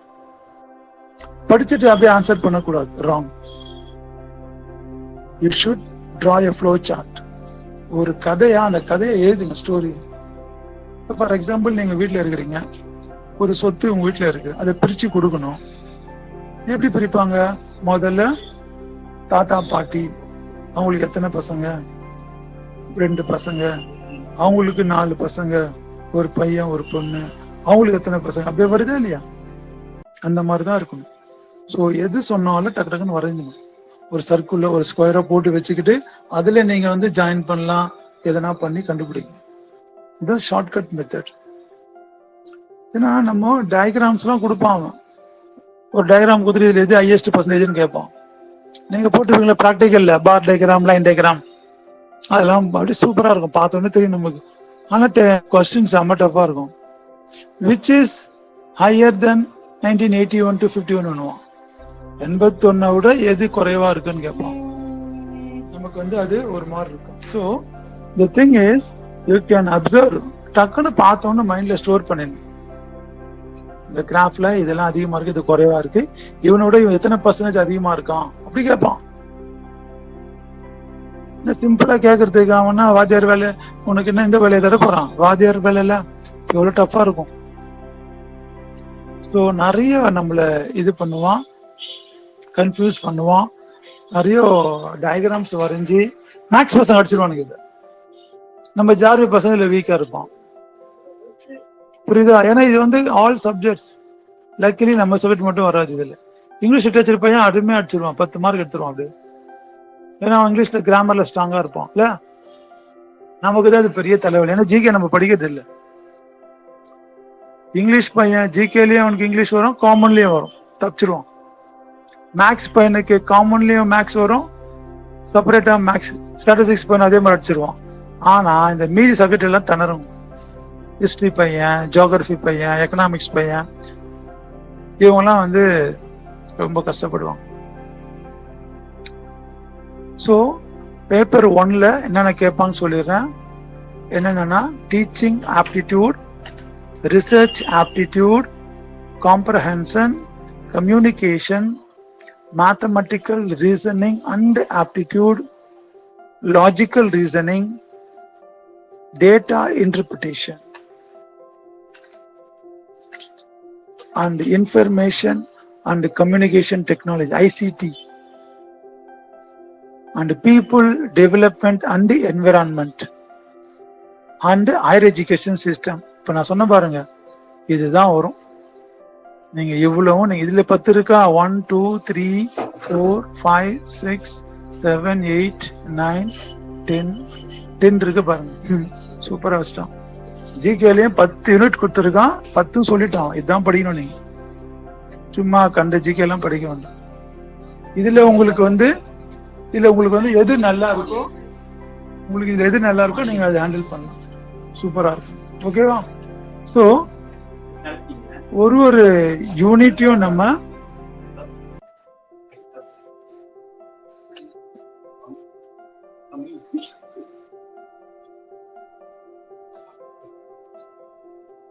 ஸோ நம்ம ஜிகே படிக்கும்போது கூட கொஞ்சம் கேர்ஃபுல்லா நமக்கு எது ரொம்ப ஈஸியா இருக்கும் அதில் கான்சென்ட்ரேட் பண்ணி அதை மட்டும் படிச்சிருங்க, உங்களுக்கு மார்க்ஸ் அதிகமாக எடுக்கலாம்.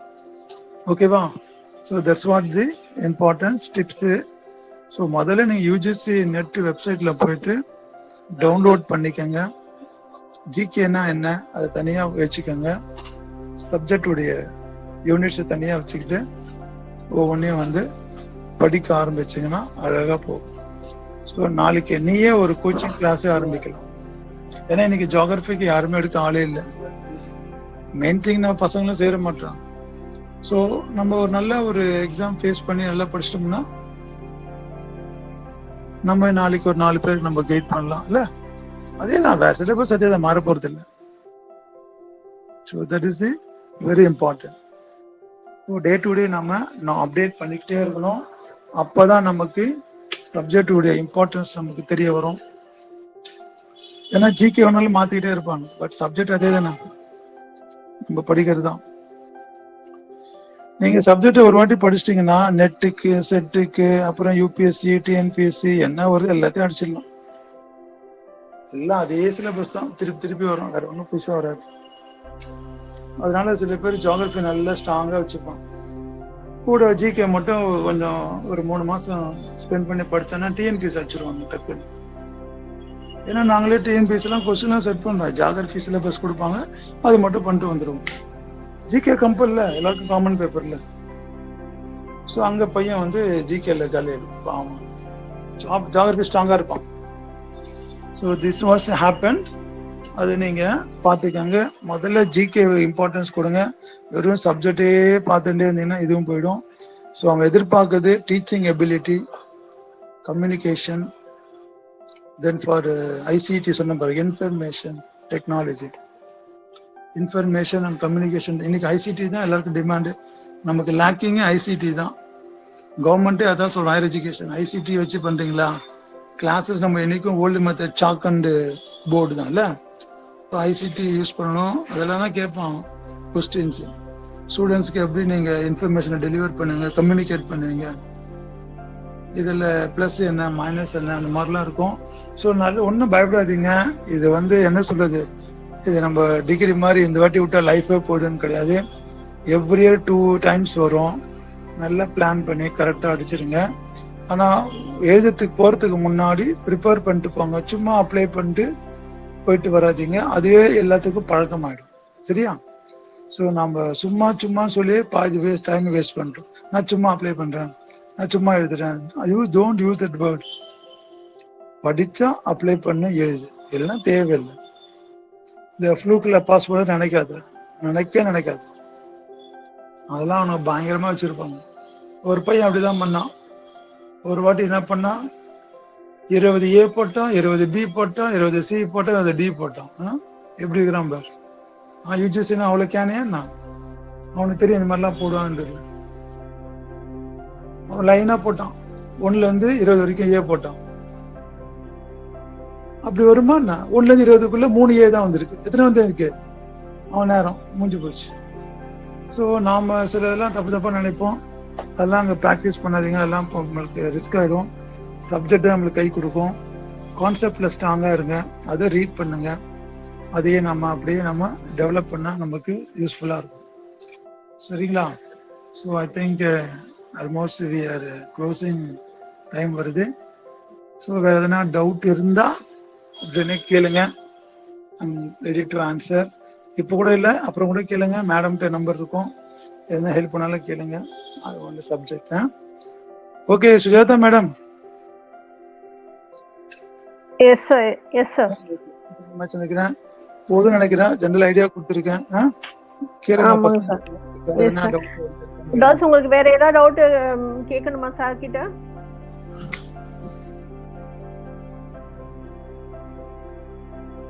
ஓகேனா நம்ம வைண்ட் அப் பண்ணிக்கலாம்.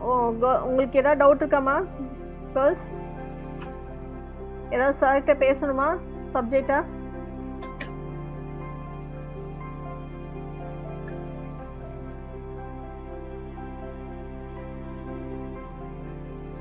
Okay sir. எல்லாம் மியூட்ல தான் இருக்காங்க போல தான், யாரும் அன்மியூட் பண்ணல. இல்ல நாய்ஸ் இருக்கும் சார் சைட், அதனால அன்மியூட் இருக்காங்க. பேசும்போது மட்டும் அன்மியூட் பண்ணிப்பாங்க. நல்லது நல்லது. பரவாயில்ல, ஏதோ பசங்க ஓரளவுக்கு இன்ட்ரெஸ்ட். ஆமா கிளியர். அப்போ உங்களுக்கு பிஹெச்டி என்ன நெட் என்ன, அது ரெண்டுத்தினுடைய டிஃபரன்சஸ் என்ன, அவங்களுக்கு எவ்வளவு இம்பார்ட்டன்ஸ் தெரிஞ்சுட்டு இருப்பீங்கன்னு நினைக்கிறேன். நீங்க கேட்ட கேள்வின்னு தெரியுது. ஆல்மோஸ்ட் இதுவும் இல்லைன்னா சார் சொன்ன மாதிரி நீங்க ஃபர்தரா உங்களுக்கு வேற ஏதாவது சப்ஜெக்ட்லயும் சரி, இல்ல நெட்டு பிஹெச்டி ரிலேட்டட் ஏதாவது உங்களுக்கு கேள்வி கேட்கணும்னு நினைச்சீங்கன்னா கூட சாரோட நம்பர் நான் உங்களுக்கு ஷேர் பண்றேன். உங்களுக்கு தேவைப்பட்டா அவர் சார் பிரசிடென்ட்ல தான் ஒர்க் பண்றாருன்றாலும் நீங்க ஈஸியா கூட போய் கான்டாக்ட் பண்ணிக்கலாம். Thank you be just a word for this empowering session, but more than that, my heartful gratitude is being registered now and is being overwhelming with a thankful heart for this event, which was too successful with flying colors. And I personally thank Mr. Vasudevan sir for his empowering session. And I thank our Chief Patron, Dr. D. Gladys, Principal Bharati Women's College, for her constant support. Thank you all participants. With you, this last day UGC NET crash course have reached its purpose. Once again, thank you one and all for your active participation. Last but not least, I thank Almighty God for His influence and His abundant blessing and guidance throughout this session for this great success. Thank you all. Thank you so much.